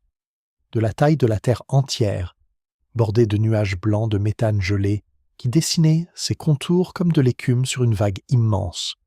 Et puis, quelques années plus tard, quand le télescope spatial Hubble pointa ses miroirs vers Neptune pour retrouver cette tempête, elle avait disparu. À sa place, une autre tempête s'était formée, ailleurs sur la planète. Les tempêtes de Neptune naissent et meurent à des échelles de temps que nous pouvons à peine imaginer. Elles sont éphémères, comme nous. Mais la vraie surprise de Neptune ne se trouvait pas sur Neptune elle-même. Elle gravitait autour d'elle, dans le mauvais sens. Elle tourne à l'envers. Toutes les grandes lunes du système solaire tournent dans le même sens que leurs planètes. C'est la règle générale, le résidu de la façon dont le système solaire s'est formé. Un disque en rotation qui a donné naissance à des planètes et à des lunes toutes animées du même mouvement d'ensemble. Triton, elle, tourne dans le sens opposé, comme une voiture qui roulerait à contresens sur une autoroute. Ce simple fait trahit son origine. Triton n'est probablement pas née autour de Neptune. Elle vient d'ailleurs, des régions glacées au-delà de Neptune. Cette zone que nous appelons la ceinture de Kuiper, peuplée de corps gelés qui sont les vestiges des premiers temps du système solaire. Un jour, il y a des milliards d'années, Triton s'approcha trop près de Neptune, et Neptune la captura. Elle était une étrangère, capturée, et elle tourne à l'envers depuis des milliards d'années, comme pour ne pas oublier d'où elle venait. Sa surface est d'une pâleur presque irréelle, rose clair et blanc, de la glace d'azote, du méthane solidifié, du dioxyde de carbone cristallisé. Parmi les surfaces les plus réfléchissantes du système solaire, Triton renvoie presque toute la lumière qu'elle reçoit, brillant d'un éclat froid et immaculé dans le noir environnant. Et pourtant, sous cette surface immaculée, quelque chose se passe. Voyager découvrit des geysers. Non pas d'eau, il fait beaucoup trop froid pour ça, mais d'azote gazeux. Des colonnes de gaz sombres qui s'élèvent à plusieurs kilomètres de hauteur depuis la surface glacée, emportées ensuite par les vents ténus de l'atmosphère en minces traînées sombres qui strient la glace blanche. Ces geysers ne sont pas alimentés par de la chaleur interne. Ils sont alimentés par le soleil lui-même, si lointain, si faible, qui pénètre à travers la glace d'azote transparente, chauffe légèrement la surface en dessous et provoque une vaporisation soudaine qui cherche une issue. Triton brûlait de l'intérieur, doucement, silencieusement, à des températures où tout ce que nous connaissons serait figé depuis longtemps. Et Triton porte en elle un secret plus lourd encore. Son orbite rétrograde, ce mouvement à contresens, la condamne. Les forces de marée exercées par Neptune ralentissent progressivement sa course. Elle se rapproche, imperceptiblement, sur des échelles de temps que notre espèce ne verra jamais, mais inexorablement. Dans environ 3,5 milliards d'années, Triton s'approchera trop près de Neptune. Les forces de marée la déchireront. Ces fragments se disperseront autour de la planète, formant un anneau magnifique, spectaculaire, infiniment plus dense et plus visible que les anneaux actuels de Neptune. Triton porte en elle sa propre fin, et elle continue de tourner, lentement, patiemment, magnifiquement, comme si elle ne savait pas, ou comme si ça n'avait aucune importance. Après Triton, il n'y avait plus de planète devant voyager, plus de lune à survoler, plus de tempêtes à photographier, plus d'anneaux à contempler, juste le noir et l'infini qui commençait. Les caméras s'éteignirent, pas dramatiquement, pas avec cérémonie. Une commande envoyée depuis la Terre, 22 heures de trajet aller, et les caméras de voyager 2 cessèrent de fonctionner. Plus rien à photographier, plus d'énergie à dépenser pour des images que personne ne pourrait prendre de toute façon. Devant lui, des années de vide avant de croiser quoi que ce soit. Éteindre une caméra qui a vu ce qu'elle a vu, ce n'est pas une décision technique, c'est presque un adieu. Pour les ingénieurs du JPL qui avaient laissé passer des années à regarder à travers ses yeux, qui avaient vu Jupiter se révéler pour la première fois, qui avaient regardé les anneaux de Saturne se démultiplier en milliers, qui avaient découvert les volcans d'Io et la glace lisse d'Europe, éteindre ces caméras était quelque chose de difficile à nommer, mais de réel. Voyager 1, lui, avait fait quelque chose d'extraordinaire avant que ces caméras ne s'éteignent. En 1990, sur demande d'un astronome qui avait porté le projet du disque d'or et qui ne cessait de penser à ce que la mission signifiait au-delà de la science, la sonde se retourna. Elle pointa ses caméras non plus vers l'extérieur du système solaire, mais vers l'intérieur, vers le Soleil, vers les planètes, vers la Terre. Une mosaïque de 60 images, le portrait de famille de notre coin de l'univers. Et dans cette mosaïque, un détail, un point, minuscule, à peine visible, pris dans un rayon de lumière solaire diffracté par l'optique de la caméra. Ce point, c'était nous, un pixel, dans le noir. Nous y reviendrons, plus tard dans cette nuit, quand le moment sera venu de regarder cette image pour ce qu'elle dit vraiment. Voyager continuait d'avancer, sans caméra désormais, mais pas sans voix. Ces instruments mesuraient toujours, enregistraient toujours, envoyaient toujours leurs données vers les grandes antennes terrestres qui tendaient l'oreille. Il avançait à l'aveugle dans un territoire que personne n'avait jamais traversé, et il continuait à nous parler, sans savoir ce qu'il regardait, juste en sentant, avec ses magnétomètres, ses détecteurs de plasma, ses capteurs de rayons cosmiques, ce qui l'entourait dans le noir, avant d'aller plus loin dans ce voyage, avant l'héliopause, avant l'espace interstellaire. Il est temps de parler de ce que voyager porte avec lui. Pas ses instruments, pas ses antennes. Quelque chose de plus petit et de beaucoup plus grand. Une pochette dorée, fixée sur son flanc qui contient tout ce que nous avons voulu dire aux étoiles. Avant d'aller plus loin dans le noir, il y a quelque chose qu'il faut vous montrer. Quelque chose qui n'a rien à voir avec la physique. Quelque chose qu'on a glissé dans les étoiles, non pas pour les scientifiques, mais pour tout le monde. Au printemps de 1977, alors que les sondes voyagées étaient presque prêtes, Quelqu'un posa une question à voix haute. Ces engins allaient quitter le système solaire pour toujours. Ils allaient aller plus loin qu'aucun objet humain n'était jamais allé. Et ils allaient y continuer longtemps après que les derniers ingénieurs qui les avaient reconstruits seraient morts. Longtemps après que leurs enfants seraient morts. Longtemps après, peut-être, que tout ce que nous appelons civilisation aurait changé de visage. Si quelqu'un les trouvait, que voudrions-nous dire? Pas une explication scientifique, pas un rapport technique, quelque chose d'autre, quelque chose de plus difficile à définir et de plus important peut-être. Un message. Une équipe se forma autour de cette idée. Des scientifiques, des artistes, des musiciens, des linguistes. Au centre de cette équipe, un astronome dont la curiosité débordait depuis toujours les frontières de la science pure, Carl Sagan. Quelques mois seulement pour rassembler tout ce que nous étions, tout ce que nous avions été, tout ce que nous voulions dire. Quelques mois pour choisir ce que nous étions. Quelques mois pour décider ce qui méritait de voyager jusqu'aux étoiles. Le résultat fut un disque de cuivre plaqué or, glissé dans une pochette d'aluminium avec un stylet et des instructions gravées en symboles universels. Comment jouer ce disque? À quelle vitesse? Depuis quel endroit dans la galaxie la sonde avait été lancée? Un disque d'or, fixé sur le flanc de chaque voyager, attendant. La première chose qu'on entend sur ce disque, ce sont des voix, des salutations en 55 langues. Des langues parlées par des milliards de personnes et des langues parlées par quelques milliers.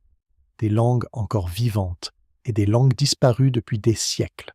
Un dialecte de l'ancienne Mésopotamie, un dialecte chinois rare, le bengali, le latin, le gujarati, 55 façons de dire bonjour. Et parmi toutes ces voix, toutes ces formulations savantes ou solennelles, il y en a une qui ressort, une voix d'enfant, en anglais, claire et petite. Elle dit, simplement, que les enfants de la planète Terre envoient leurs salutations, quelques mots, sans rhétorique, sans politique, sans le poids des grandes décisions, juste une voix d'enfant qui dit bonjour. Parmi toutes les langues, toutes les formulations possibles, c'est la voix d'un enfant qui a dit bonjour. Et c'est peut-être la chose la plus sage que nous ayons jamais faite. Puis les sons, pas de la musique encore, juste les sons de la terre, ce que la terre entend quand elle se tait et s'écoute. Le bruit des vagues sur une plage, long, régulier, patient, comme si l'océan voulait se présenter. Le tonnerre lointain, pas effrayant, lointain, sourd, celui qui arrive après l'éclair et qu'on entend depuis une fenêtre fermée. Le vent dans les arbres, les oiseaux au matin, le crissement des grillons dans une nuit d'été, le rire d'un enfant, le son d'un baiser et le chant d'une baleine. Long, sinueux, étrange, une mélodie venue des profondeurs qui ne ressemble à aucun autre son sur Terre. Peut-être le son le plus alien que notre planète produise par elle-même, peut-être le plus beau aussi. Nous avons envoyé le son de nos océans à des milliards de kilomètres de nos océans, comme pour ne pas les oublier, comme pour que quelqu'un d'autre sache qu'ils ont existé. Puis la musique, 90 minutes de musique venue de partout sur Terre. Un vrai tour du monde en son, pensé, cuisiné, débattu pendant des semaines par une équipe qui savait qu'elle faisait quelque chose d'unique. De Bach, la géométrie et la lumière de la musique occidentale. Une architecture sonore que même quelqu'un qui n'aurait jamais entendu de musique pourrait reconnaître comme quelque chose de construit, de pensé, de voulu. Un gamelan de Java, des percussions entrelacées qui créent une texture que rien d'occidental ne peut vraiment imiter. Une façon d'organiser le son qui n'appartient qu'à cette partie du monde. Un chant navajo de la nuit, une composition pour flûte japonaise, une chanson de mariage péruvienne. Et Louis Armstrong, ou plutôt un autre musicien dont la musique dit ce qu'Armstrong seul peut dire, le blues dans sa forme la plus épurée, la plus nue. Des gémissements sans mots, une voix qui exprime la douleur et l'espoir ensemble, sans choisir entre les deux. Carl Sagan dit de cette musique qu'elle exprimait la condition humaine mieux qu'aucun langage ne pourrait le faire. Il avait raison. Les Beatles, eux, voulaient figurer sur ce disque, mais leurs droits n'avaient pas pu être obtenus. Même le disque d'or n'a pas échappé aux droits d'auteur. Il y a quelque chose de très humain là-dedans aussi. Et puis il y a une dernière chose. La chose la plus inattendue, la plus bouleversante peut-être de tout ce que le disque contient. Les ondes cérébrales d'une jeune femme, enregistrées pendant 1 heure, pendant qu'elle pensait à des choses qu'elle aimait, des personnes, des lieux, des souvenirs, des sensations, pendant qu'elle pensait, peut-être, à quelqu'un en particulier. Ses pensées sont gravées dans le cuivre, elles voyagent en ce moment même dans l'espace interstellaire. Elles sont la chose la plus lointaine qu'un être humain ait jamais projetée hors de lui-même. Quelqu'un a pensé à quelqu'un qu'il aimait, et cette pensée est maintenant la chose la plus lointaine que l'humanité ait jamais envoyée. Pourquoi avons-nous fait tout ça? Les chances que quelqu'un trouve ce disque sont infinitésimalement petites. L'espace est immense, voyager elle est minuscule. Les civilisations capables de le trouver et de le déchiffrer, si elles existent, sont peut-être à des distances que la lumière met des millions d'années à traverser. Ce n'était pas pour eux, ou pas seulement pour eux. C'était pour nous, pour ce que l'acte d'envoyer dit de nous, pour ce que le choix d'envoyer de la musique plutôt que des avertissements dit de ce que nous sommes. Au fond, quand nous faisons de notre mieux, nous n'avons pas envoyé des avertissements, nous n'avons pas envoyé des revendications, nous avons envoyé de la musique, des rires et les pensées de quelqu'un amoureux. C'est tout ce que nous avons voulu dire. Le disque tourne toujours, quelque part dans le noir, en silence. Et il porte avec lui tout ce que nous avons été. Le soleil ne brille pas seulement, il souffle, en permanence, dans toutes les directions, depuis 4 milliards et demi d'années, sans interruption, sans pause, sans ralentissement notable. Un flot continu de particules chargées, protons, électrons, noyaux atomiques, projetés dans l'espace à des centaines de kilomètres par seconde. On appelle ce flot le vent solaire, et ce vent voyage loin, très loin, bien au-delà des planètes, bien au-delà de Neptune, bien au-delà de tout ce que nous avons nommé et cartographié. Il s'étend dans toutes les directions jusqu'à ce qu'il rencontre quelque chose de plus fort que lui. La pression du milieu interstellaire, ce flux de particules et de rayonnements qui baigne l'espace entre les étoiles. L'endroit où ces deux forces se rencontrent et s'équilibrent délimite une frontière invisible, sans matière qui la marque, sans ligne tracée dans le vide, mais une frontière réelle, mesurable, traversable. Cette frontière s'appelle l'héliosphère. À l'intérieur de cette frontière, notre Soleil, nos planètes, tout ce que l'humanité a jamais connu, touché, nommé, habité, détruit, construit, aimé. Tout ce que nous sommes se passe à l'intérieur de cette bulle. À l'extérieur, autre chose, l'espace entre les étoiles. Un environnement que le vent de notre Soleil ne remplit plus, baigné d'un rayonnement venu de partout et de nulle part, traversé de particules issues d'étoiles mortes depuis des millions d'années. L'héliosphère est comme une bulle de savon soufflée par le Soleil, translucide, fragile en apparence, et pourtant assez grande pour contenir tout notre monde. Et cette bulle nous protège. Les rayons cosmiques galactiques, des particules à très haute énergie venues de l'extérieur du système solaire, issues de supernovas lointaines, de trous noirs actifs, de phénomènes violents que nous ne faisons que commencer à comprendre, arrivent en permanence vers nous.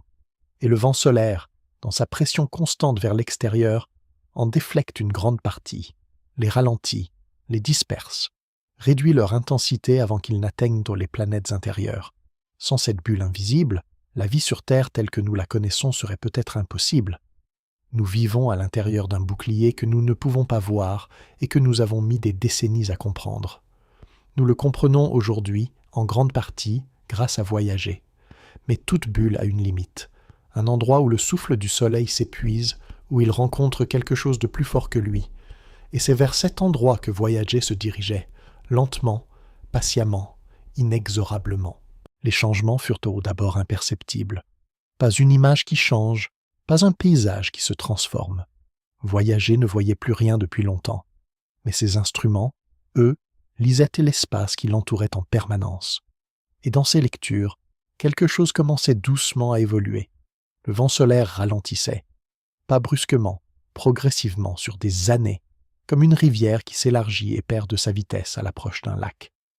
Les particules émises par le soleil, qui voyageaient à des centaines de kilomètres par seconde depuis leur source, arrivaient ici avec moins d'énergie, moins de densité, moins de présence.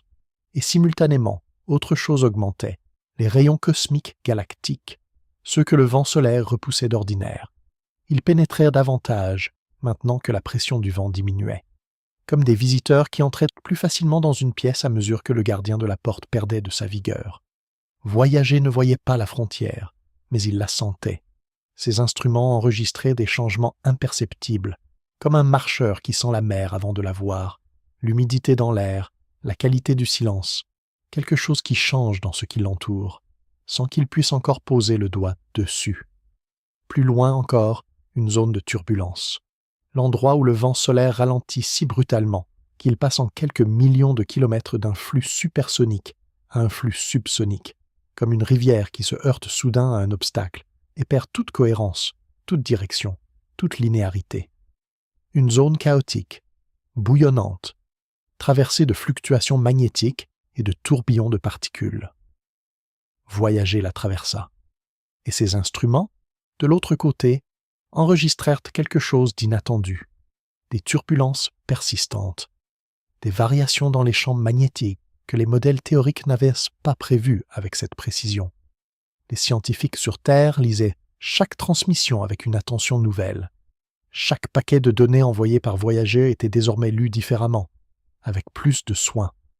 Comme une lettre dont on sait qu'elle sera peut-être la dernière avant un long silence. Personne ne savait exactement où se trouvait la vraie frontière.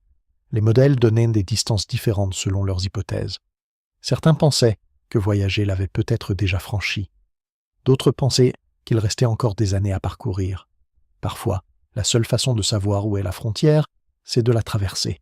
Et en 2012, après 35 ans de voyage, après avoir traversé tout le système solaire et ses franges turbulentes, Voyager a franchi enfin quelque chose que personne n'avait jamais franchi, la limite de notre monde.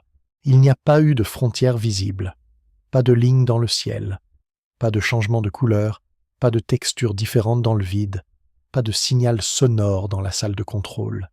Juste des chiffres qui changeaient, lentement, sur des écrans à des milliards de kilomètres de là. Les instruments de Voyager enregistrèrent un changement net dans la densité du plasma environnant. Le vent solaire, qui avait accompagné la sonde depuis son départ de la Terre, disparut presque entièrement. À sa place, quelque chose de différent. Un plasma plus dense, plus froid, se déplaçant dans une direction différente. Le plasma interstellaire, la matière de l'espace entre les étoiles, juste des chiffres qui changeaient. Et soudain, l'humanité était quelque part où elle n'avait jamais été. Dans les bureaux du JPL, la réaction ne fut pas celle d'une célébration de film. Pas de champagne renversé, pas de cris dans les couloirs.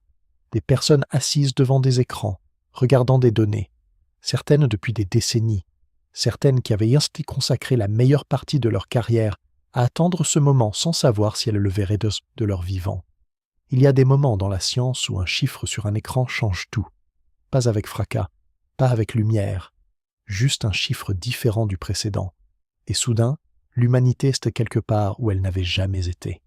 La confirmation prit plusieurs mois. La prudence scientifique l'imposait. Il fallait être certain, analyser, recouper les données de plusieurs instruments, vérifier que ce qu'on observait correspondait bien à ce qu'on avait théorisé. Pas de précipitation, pas d'annonce prématurée. C'était une façon de respecter l'importance du moment, de ne pas le banaliser par l'enthousiasme.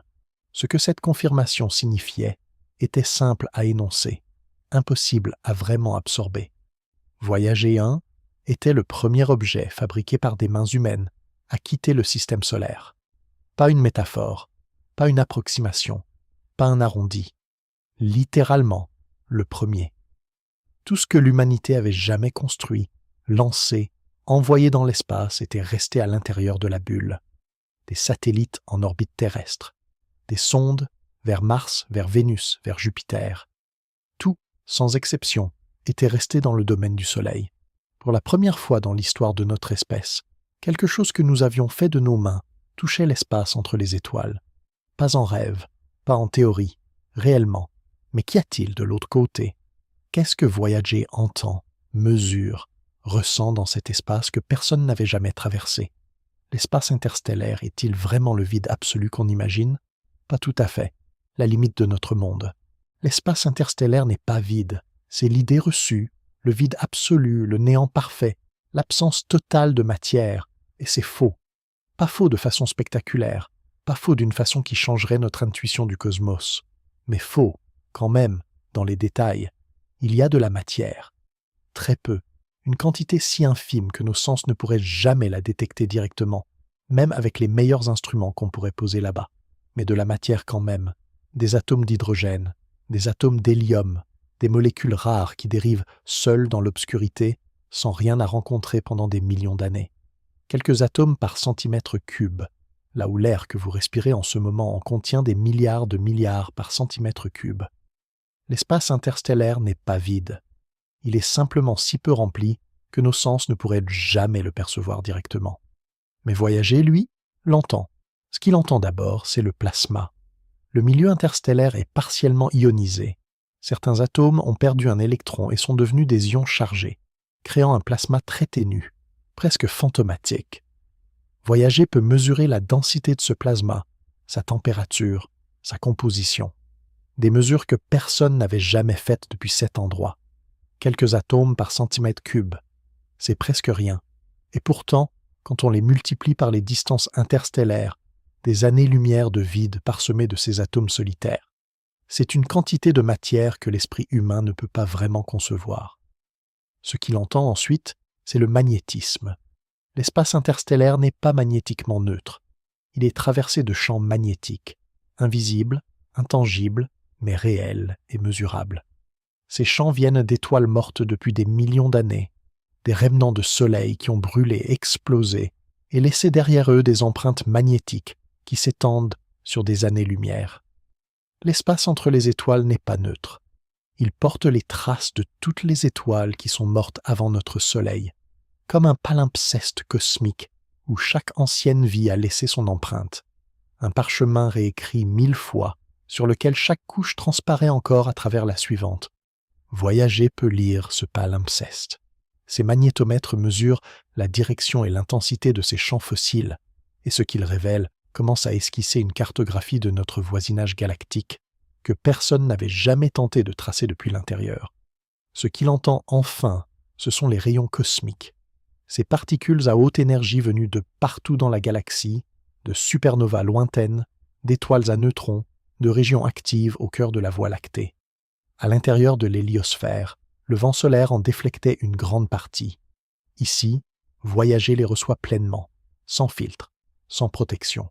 Chaque rayon cosmique que Voyager enregistre est un message venu d'ailleurs, d'une supernova lointaine, d'une étoile que personne n'a jamais vue et que personne ne verra jamais.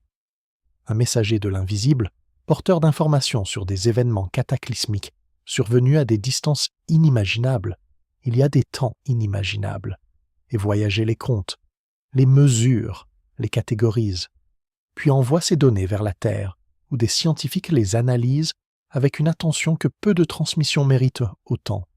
Tout ce que Voyager entend, mesure, enregistre dans ce silence interstellaire, il nous l'envoie, fidèlement, régulièrement, à travers une distance qui défie l'imagination. Et nous, sur Terre, nous tendons l'oreille. Les signaux radio voyagent à la vitesse de la lumière, la chose la plus rapide qui existe. Rien, dans tout l'univers connu, ne va plus vite. Pas de raccourci, pas de route plus directe, pas de technologie qui puisse compresser cette vitesse ou la dépasser.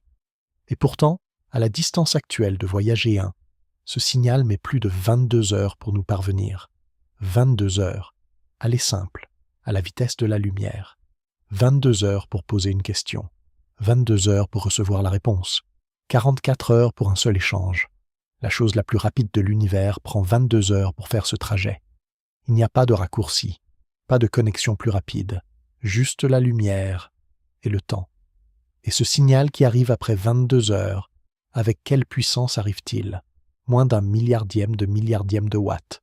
Un nombre si petit qu'il résiste à toute comparaison intuitive.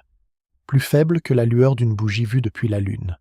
Et pourtant, ce murmure porte des informations, des mesures précises, des données sur un environnement que rien d'autre ne peut observer. La voix la plus lointaine que l'humanité ait jamais entendue est aussi la plus faible, et nous l'écoutons quand même. Pour les ingénieurs qui pilotent Voyager depuis la Terre, cette distance transforme chaque geste en acte de foi. Envoyer une commande, c'est écrire une lettre à quelqu'un qui vit à l'autre bout d'un abîme, sachant que cette lettre mettra 22 heures à arriver et que la réponse mettra 22 heures à revenir. Et que pendant ces 44 heures d'attente, on ne peut que faire confiance à ce qu'on a écrit. Faire confiance au travail fait. Faire confiance à la sonde. Il n'y a pas de correction en temps réel. Pas de pilotage instantané. Chaque décision doit être parfaite avant d'être envoyée. Parce qu'il sera trop tard pour la corriger quand elle arrivera. Pour écouter ce signal infiniment faible, 3 stations réparties sur la Terre tendent l'oreille en permanence. En Californie, en Espagne, en Australie. Des antennes de plusieurs dizaines de mètres de diamètre, orientées avec une précision que rien dans notre vie quotidienne n'approche. Refroidies, isolées, accordées pour capter le moindre murmure venu du fond de l'espace. 3 oreilles géantes qui n'ont pas cessé d'écouter depuis 45 ans. Et chaque matin, quelque part dans le monde, quelqu'un arrive au travail et vérifie que Voyager est encore là, que le signal répond, que la voix la plus lointaine de l'humanité n'a pas encore choisi de se taire.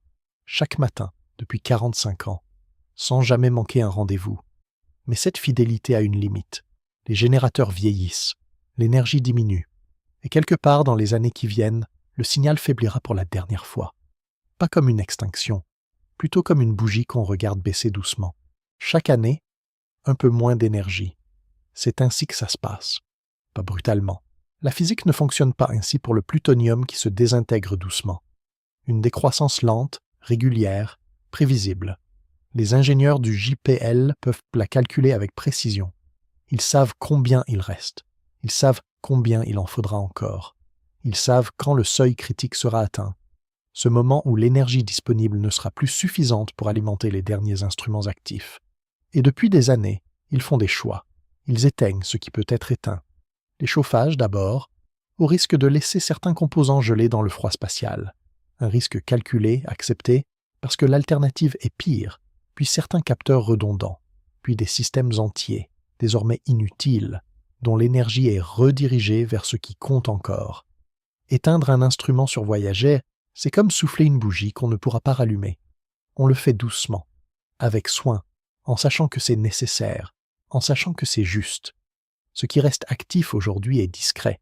Des détecteurs de champs magnétiques, des capteurs de plasma, des instruments qui mesurent tous les rayons cosmiques, des systèmes qui, ensemble, continuent de cartographier l'espace interstellaire avec une précision qu'aucun autre instrument ne peut égaler. Pas d'images, pas de sons, pas de découvertes spectaculaires qui feront la une des journaux. Juste des chiffres, mais des chiffres que les scientifiques qui les lisent décrivent avec une révérence particulière. Les dernières données de Voyager ne seront pas spectaculaires. Elles seront discrètes et précises, comme les dernières phrases d'un livre qu'on aurait mis 50 ans à écrire. Et un jour, ces chiffres aussi s'arrêteront. Pas d'explosion, pas d'alarme, pas de moment dramatique qui permettrait de dire avec certitude « Voilà, c'est fini ».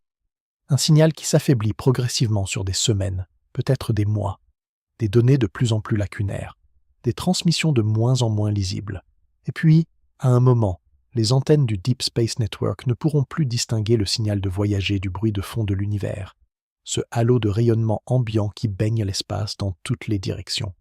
La fin de Voyager ne sera pas annoncée, elle sera constatée, avec douceur, comme on constate qu'une lumière s'est éteinte dans une pièce qu'on regardait depuis longtemps.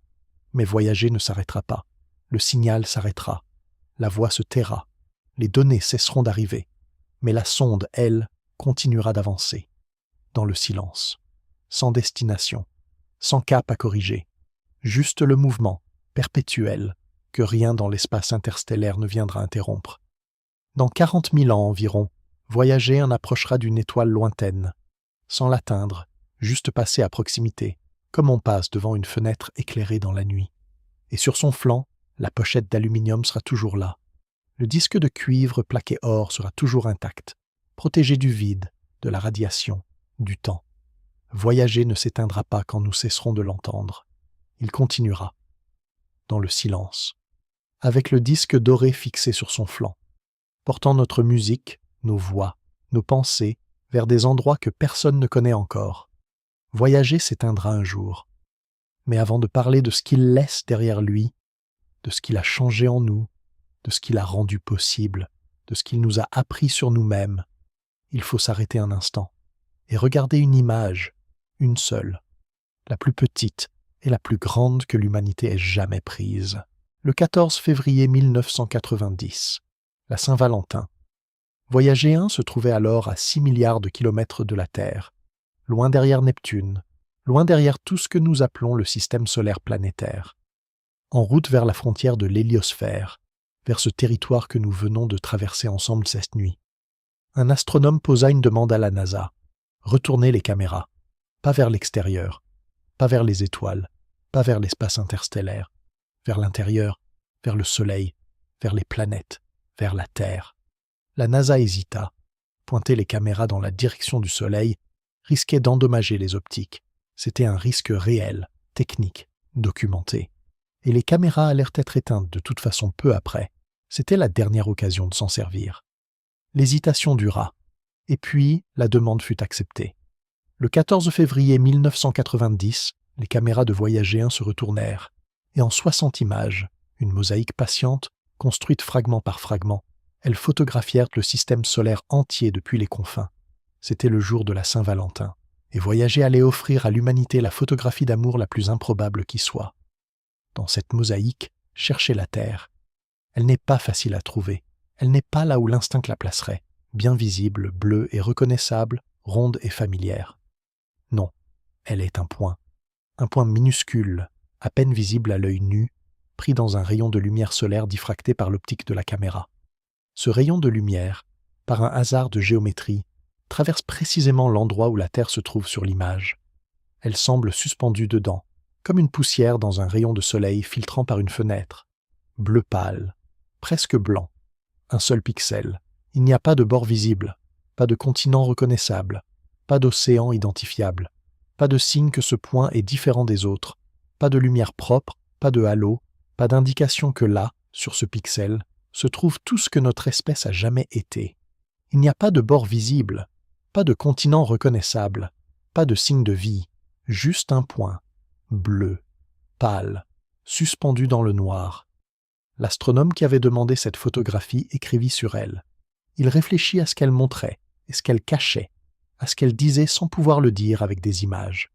Il pensa à toutes les guerres que ce point avait connues, toutes menées pour des frontières qu'on ne voit pas depuis là-haut, à tous les empires qui s'étaient crus le centre du monde, un monde qui depuis là-haut ne fait même pas un pixel entier, à toutes les souffrances, toutes les ambitions, toutes les certitudes qui avaient animé des milliards de vies sur ce grain de poussière cosmique. Et il pensa aussi à autre chose, à la fragilité de ce point, à sa solitude, au fait que rien, dans tout ce que les caméras montraient, ne ressemblait à cet endroit. Pas de planète jumelle visible, pas de voisins habitables à portée raisonnable, juste ce point, seul, fragile, précieux, d'une façon que sa taille ne suggère pas. Ce point bleu ne nous dit pas que nous sommes insignifiants. Il nous dit que nous sommes précieux, parce que nous sommes seuls, parce que nous sommes petits, et parce que malgré tout, nous avons trouvé le moyen de regarder. Imaginez que vous teniez cette image entre vos mains en ce moment. Ce sentiment particulier qui n'a pas de nom, quelque part entre le vertige et la tendresse. La Terre qui n'a jamais semblé si petite, et jamais si précieuse en même temps. Il y a des images qui changent de la façon dont on voit le monde. Celle-ci change la façon dont on voit tout le reste. Mais Voyager n'a pas seulement changé la façon dont nous nous voyons, il a changé la façon dont nous voyons tout le reste, les planètes, les lunes, l'espace lui-même. Il a réécrit des chapitres entiers de la science. Avant Voyager, nous nommions des planètes. Après Voyager, nous les connaissions. Ce n'est pas la même chose. Nommer, c'est désigner. C'est pointer du doigt un point lumineux dans le ciel et lui attribuer un nom, une orbite, une masse approximative, une distance calculée. C'est savoir qu'une chose existe sans savoir ce qu'elle est. Connaître, c'est autre chose. C'est avoir vu les tempêtes de Jupiter tournoyer en temps réel. C'est avoir regardé les volcans d'Io cracher leur soufre dans le vide. C'est avoir tenu dans ses données l'image d'un geyser d'azote sur une lune de Neptune.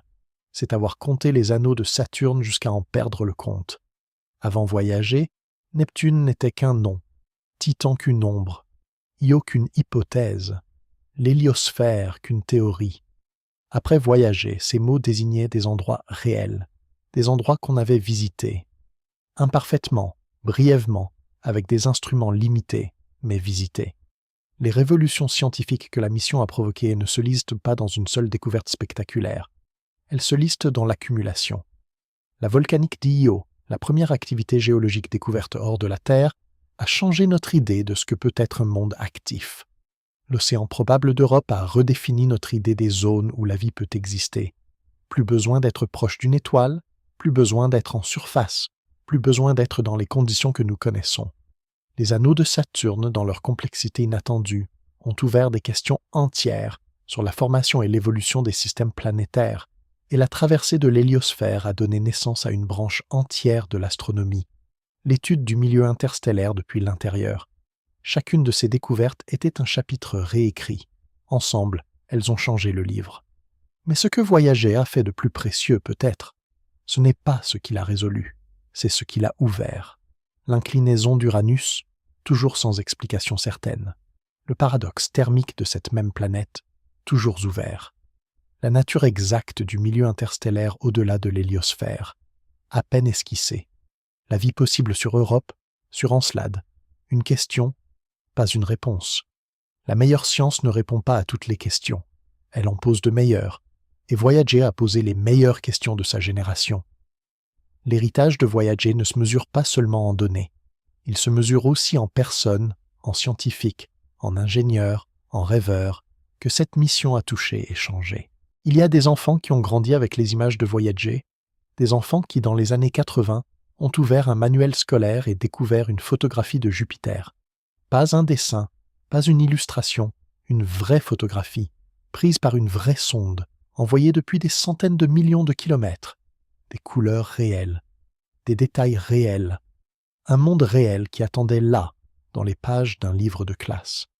Ces enfants sont devenus des astronomes, des ingénieurs, des physiciens, des géologues planétaires, des personnes qui ont consacré leur vie à comprendre ce que Voyager avait à peine effleuré. Voyager n'a pas juste exploré, il a montré que c'était possible, et tout ce qui est venu après lui porte quelque chose de lui. La mission Cassini-Huygens, lancée en 1997, a passé 13 ans en orbite autour de Saturne. Elle a posé une sonde sur Titan, cette lune que Voyager 1 avait regardée de loin sans pouvoir voir sa surface. Elle a photographié Encelade et ses geysers d'eau avec une précision que Voyager ne pouvait pas approcher. Elle a transformé des questions en données et des données en nouvelles questions. New Horizon, lancé en 2006, a survolé Pluton en 2015, révélant une surface d'une complexité inattendue, des montagnes de glace hautes comme les Alpes, des plaines d'azote solides et une atmosphère ténue. Une planète, ou un monde, selon la définition qu'on préfère, que Voyager n'avait jamais pu atteindre, mais qui attendait, patiemment, que quelqu'un vienne. Ces missions n'auraient pas existé sans Voyager. Pas parce que Voyager leur a fourni les technologies. Les techniques ont évolué, les instruments sont devenus plus précis, les ordinateurs infiniment plus puissants. Mais parce que Voyager a prouvé que c'était faisable, que l'espace profond était accessible, que les planètes lointaines n'étaient pas des hypothèses mais des destinations. Voyager a envoyé des images aux planètes, mais il en a aussi envoyé dans des milliers de têtes d'enfants, des images qui ont grandi avec eux et les ont conduits vers les étoiles. Et quelque part aujourd'hui, dans un bureau quelque part dans le monde, quelqu'un ouvre les données de Voyager pour la première fois. Un jeune chercheur, peut-être, qui n'était pas né quand la sonde a franchi l'héliosphère, qui lit des transmissions envoyées avant sa naissance, qui cherche dans ces chiffres quelque chose que personne n'a encore cherché, et quelque chose s'allume dans son esprit, la même chose qui s'est allumée dans celui des ingénieurs du JPL en 1977. Mais toutes ces missions, tous ces scientifiques, toutes ces données posent une question plus ancienne encore. Pourquoi ? Pourquoi partir ? Pourquoi dépenser tant d'énergie, tant de ressources, tant de vies humaines pour envoyer une machine dans le vide ? La réponse pratique existe. L'exploration spatiale produit de la science, et la science produit des applications, des technologies qui finissent par changer notre vie quotidienne. Les matériaux développés pour résister au vide et aux températures extrêmes, les systèmes de purification d'eau conçus pour les missions spatiales, les avancées en médecine, en climatologie, en télécommunications, le GPS que vous utilisez sans y penser. C'est vrai, c'est documenté, c'est réel. Mais cette réponse ne suffit pas. Elle n'explique pas le disque d'or. On n'envoie pas de la musique dans l'espace pour améliorer le GPS. On n'enregistre pas les ondes cérébrales de quelqu'un d'amoureux pour optimiser les communications satellitaires. Il y a quelque chose d'autre. quelque chose de plus ancien que la science et que la technologie. Nous sommes la seule espèce qui traverse des océans pour voir ce qu'il y a de l'autre côté, la seule qui construit des télescopes pour regarder des étoiles qu'elle ne visitera jamais, la seule qui envoie des messages à des destinataires qu'elle ne rencontrera peut-être jamais. Ce n'est pas de la raison, ce n'est pas du calcul, c'est quelque chose d'antérieur à tout ça, un instinct, presque, une curiosité qui ne demande pas la permission d'exister, qui n'a pas besoin de se justifier par ses résultats. Nos ancêtres traversaient des déserts sans carte, franchissaient des montagnes sans savoir ce qu'il y avait de l'autre côté, s'embarquaient sur des océans qui n'avaient pas de bord visible, pas parce qu'ils avaient calculé que ça valait la peine, mais parce qu'ils ne pouvaient pas faire autrement, parce que rester était aussi un choix, et pas toujours le plus courageux. Ce trait n'est pas une anomalie dans notre histoire, c'est peut-être ce qui nous définit le mieux, et voyager nous en offre la preuve la plus lointaine, car il y a encore autre chose dans cette histoire, une dimension que ni la raison pratique ni l'instinct n'expliquent entièrement. On n'explore pas seulement pour découvrir ce qui est dehors, on explore pour comprendre ce qu'on est, en se voyant de l'extérieur, en prenant une distance que la vie ordinaire ne permet pas, en regardant ce pixel bleu pâle et en réalisant que toute notre certitude, toute notre importance, tient dans une poussière de lumière perdue dans le noir. La plus grande découverte de voyageurs n'était pas Io, ni les anneaux de Saturne, ni l'espace interstellaire. C'était ce pixel bleu pâle. C'était nous, vus depuis la distance nécessaire pour nous comprendre. Nous avons regardé, nous avons écouté, nous avons envoyé de la musique, et l'univers, jusqu'à présent, n'a pas répondu. Qu'est-ce que ce silence nous dit? L'univers est silencieux. Depuis que nous envoyons des signaux radio dans l'espace, depuis des décennies maintenant, nous n'avons reçu aucune réponse vérifiable. Nos télescopes ont balayé le ciel dans des milliers de fréquences différentes. Nos programmes de recherche ont analysé des milliards de signaux. Rien qui ressemble de façon indiscutable à quelqu'un qui répond. Le disque d'or voyage depuis presque 50 ans. Personne ne l'a trouvé. Ou si quelqu'un l'a trouvé, il n'a pas encore répondu. Ce n'est pas un échec. C'est simplement un fait. L'univers est silencieux. Du moins, dans notre direction. Du moins, pour l'instant. Ce silence peut signifier beaucoup de choses. Peut-être que nous sommes seuls, que la vie, telle que nous la connaissons, est une exception si rare dans l'univers que nous sommes la seule expression consciente de tout ce qui existe. Ce serait vertigineux, et ce serait aussi une responsabilité d'une ampleur que nous n'avons peut-être pas encore mesurée. Chaque vie humaine, dans ce cas, aurait une valeur que rien ne peut calculer. Peut-être que les distances sont trop grandes, que des civilisations existent, peut-être nombreuses, peut-être proches à l'échelle galactique, mais que leurs signaux, même voyageant à la vitesse de la lumière, n'ont pas encore eu le temps d'arriver, que nous leur enverrons des messages qui mettront des millénaires à parvenir, et dont les réponses mettront des millénaires supplémentaires à revenir.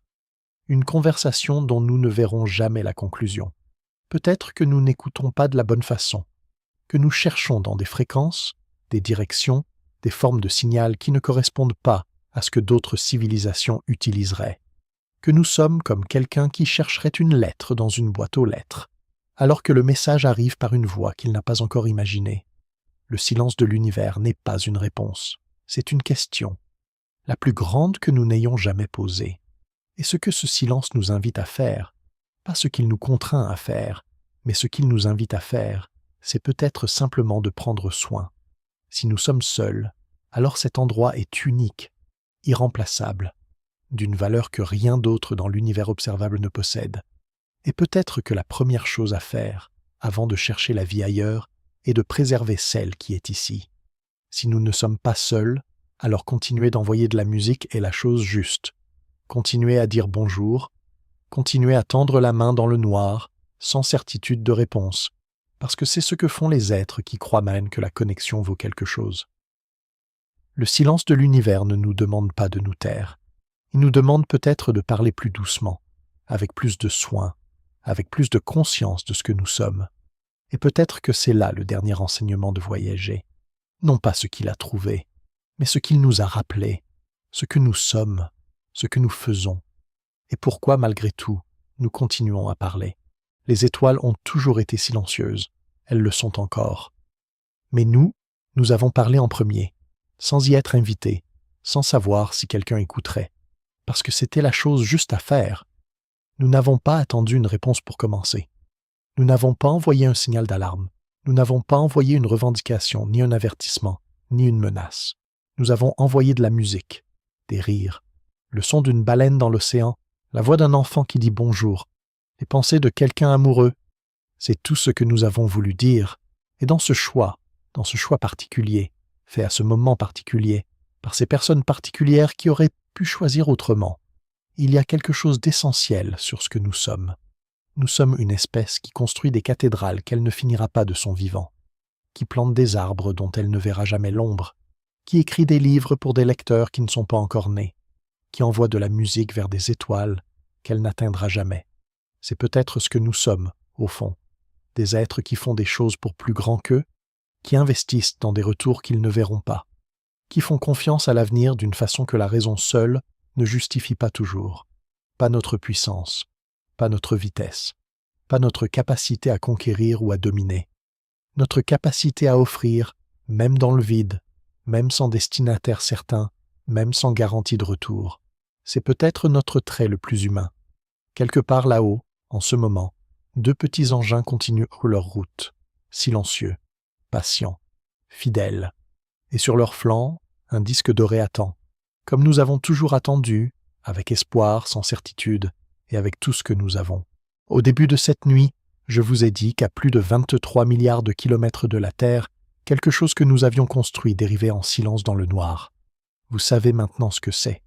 Vous savez d'où il vient, d'une époque de tension et de rêve, de calculatrice et de courage, de disco et d'équations vérifiées à la main.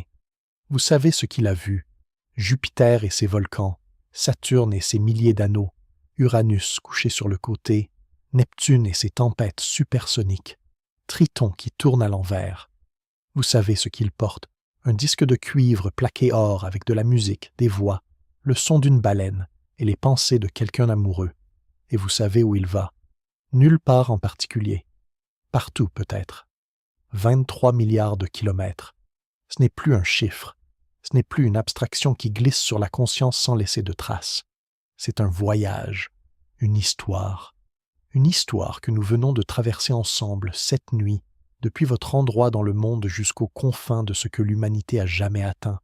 Et maintenant que nous sommes arrivés au bout de ce voyage, il reste une dernière chose à dire, pas sur voyager, sur nous.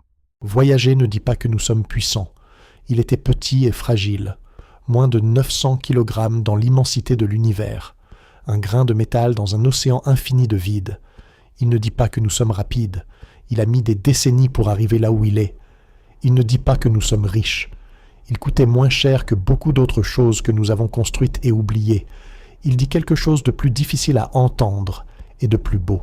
Nous sommes une espèce qui pose des questions sans garantie de réponse, qui construit des choses destinées à nous survivre, à nos enfants, à nos civilisations, peut-être à notre soleil lui-même, qui envoie de la musique vers l'inconnu parce que le silence total nous est insupportable, qui trouve dans la contrainte, budgétaire, technologique, temporelle, une façon de faire mieux plutôt qu'une raison de faire moins. Nous sommes une espèce qui pleure devant une image de Jupiter parce que la beauté nous touche même quand elle ne nous appartient pas, qui grave les ondes cérébrales d'une personne amoureuse sur un disque de cuivre et l'envoie aux étoiles, pas parce que c'est utile, pas parce que c'est efficace, mais parce que ça semblait juste, parce que quelqu'un, dans une salle quelque part, a pensé que si un autre esprit trouvait ce disque un jour, il méritait de savoir que nous avions aimé. Nous sommes une espèce qui cherche, pas toujours ce qu'elle trouve, pas toujours ce dont elle a besoin, mais qui cherche quand même, parce que c'est dans la recherche, et non dans la réponse, que nous sommes le plus pleinement nous-mêmes. Et voyager nous l'a montré d'une façon que rien d'autre n'aurait pu. Pas en triomphant, pas en criant sa victoire, pas en revenant avec des trophées ou des drapeaux plantés dans un sol lointain, en persistant. Voyager ne nous a pas appris à conquérir, il nous a appris à persister, à continuer d'avancer même quand personne ne regarde, même quand le signal est faible, même quand la destination n'existe pas encore, à continuer parce que le mouvement lui-même a de la valeur, parce que la direction compte plus que l'arrivée, parce que parfois le simple fait d'aller de l'avant, doucement, patiemment, avec la dignité tranquille de ce qui n'abandonne pas, est la chose la plus importante qu'on puisse faire. Il est tard maintenant, ou tôt, peut-être. Le temps a cette façon de se dissoudre dans les longues nuits, et il est temps, je crois, de laisser voyager continuer sans nous, au moins jusqu'au matin. Peut-être que vous dormez déjà, peut-être que vous êtes encore là, quelque part entre les étoiles et votre oreiller. Dans cet espace intermédiaire où les pensées ralentissent et où les images du sommeil commencent à se mêler aux images de ce qu'on vient d'entendre. Dans les deux cas, vous êtes exactement là où vous devriez être. Ce soir, vous avez voyagé plus loin que n'importe quel être humain dans l'histoire. Vous avez suivi 2 petits engins depuis une côte de Floride jusqu'aux confins de notre système solaire et au-delà. Vous avez vu des mondes que personne n'avait vus avant 1977. Vous avez entendu parler d'un disque d'or qui porte nos voix vers des endroits que nous ne connaissons pas encore. Vous pouvez poser ça maintenant. Laissez voyager, continuez pour vous. Il connaît le chemin. Il le parcourt depuis 45 ans sans s'arrêter, sans se plaindre, sans douter. Sentez le poids de votre corps qui s'enfonce doucement dans ce qui vous porte. La chaleur autour de vous, la respiration qui ralentit, un peu plus lente à chaque expiration. Il n'y a rien à retenir ce soir, rien à mémoriser, rien à analyser, rien à décider. Juste la voix qui continue et le noir derrière vos yeux fermés. Quelque part là-haut, dans l'obscurité absolue de l'espace interstellaire, voyager avance, sans bruit, sans lumière autour de lui, le disque doré fixé sur son flanc, attendant toujours, patient toujours, portant toujours ce que nous lui avons confié il y a si longtemps. Les étoiles autour de lui sont lointaines, froides, belles d'une façon que la distance rend encore plus belle, parce qu'on ne peut pas les toucher, parce qu'elles ne sont que lumière, parce qu'elles arrivent depuis des milliers d'années et continuent de voyager longtemps après. Et quelque part derrière lui, très loin maintenant, si loin que le soleil n'est plus qu'une étoile parmi les autres. Un point, bleu pâle, presque blanc. Nous, ici, en sécurité. Le noir, le silence, la distance. Et quelque part dans tout ça, vous, ici, en sécurité. Respirez. Si ce voyage vous a accompagné cette nuit, un like suffit à me le dire, comme un signal faible venu de loin. Je l'entendrai. Et dans les commentaires, dites-moi d'où vous écoutez ce soir. Peu importe l'heure, peu importe l'endroit. Je lis tout. Les étoiles sont silencieuses. Elles l'ont toujours été. Mais ce soir, nous avons parlé, ensemble, et c'était suffisant. Dormez bien, restez curieux, et rappelez-vous, quelque part là-haut, voyager continue pour nous.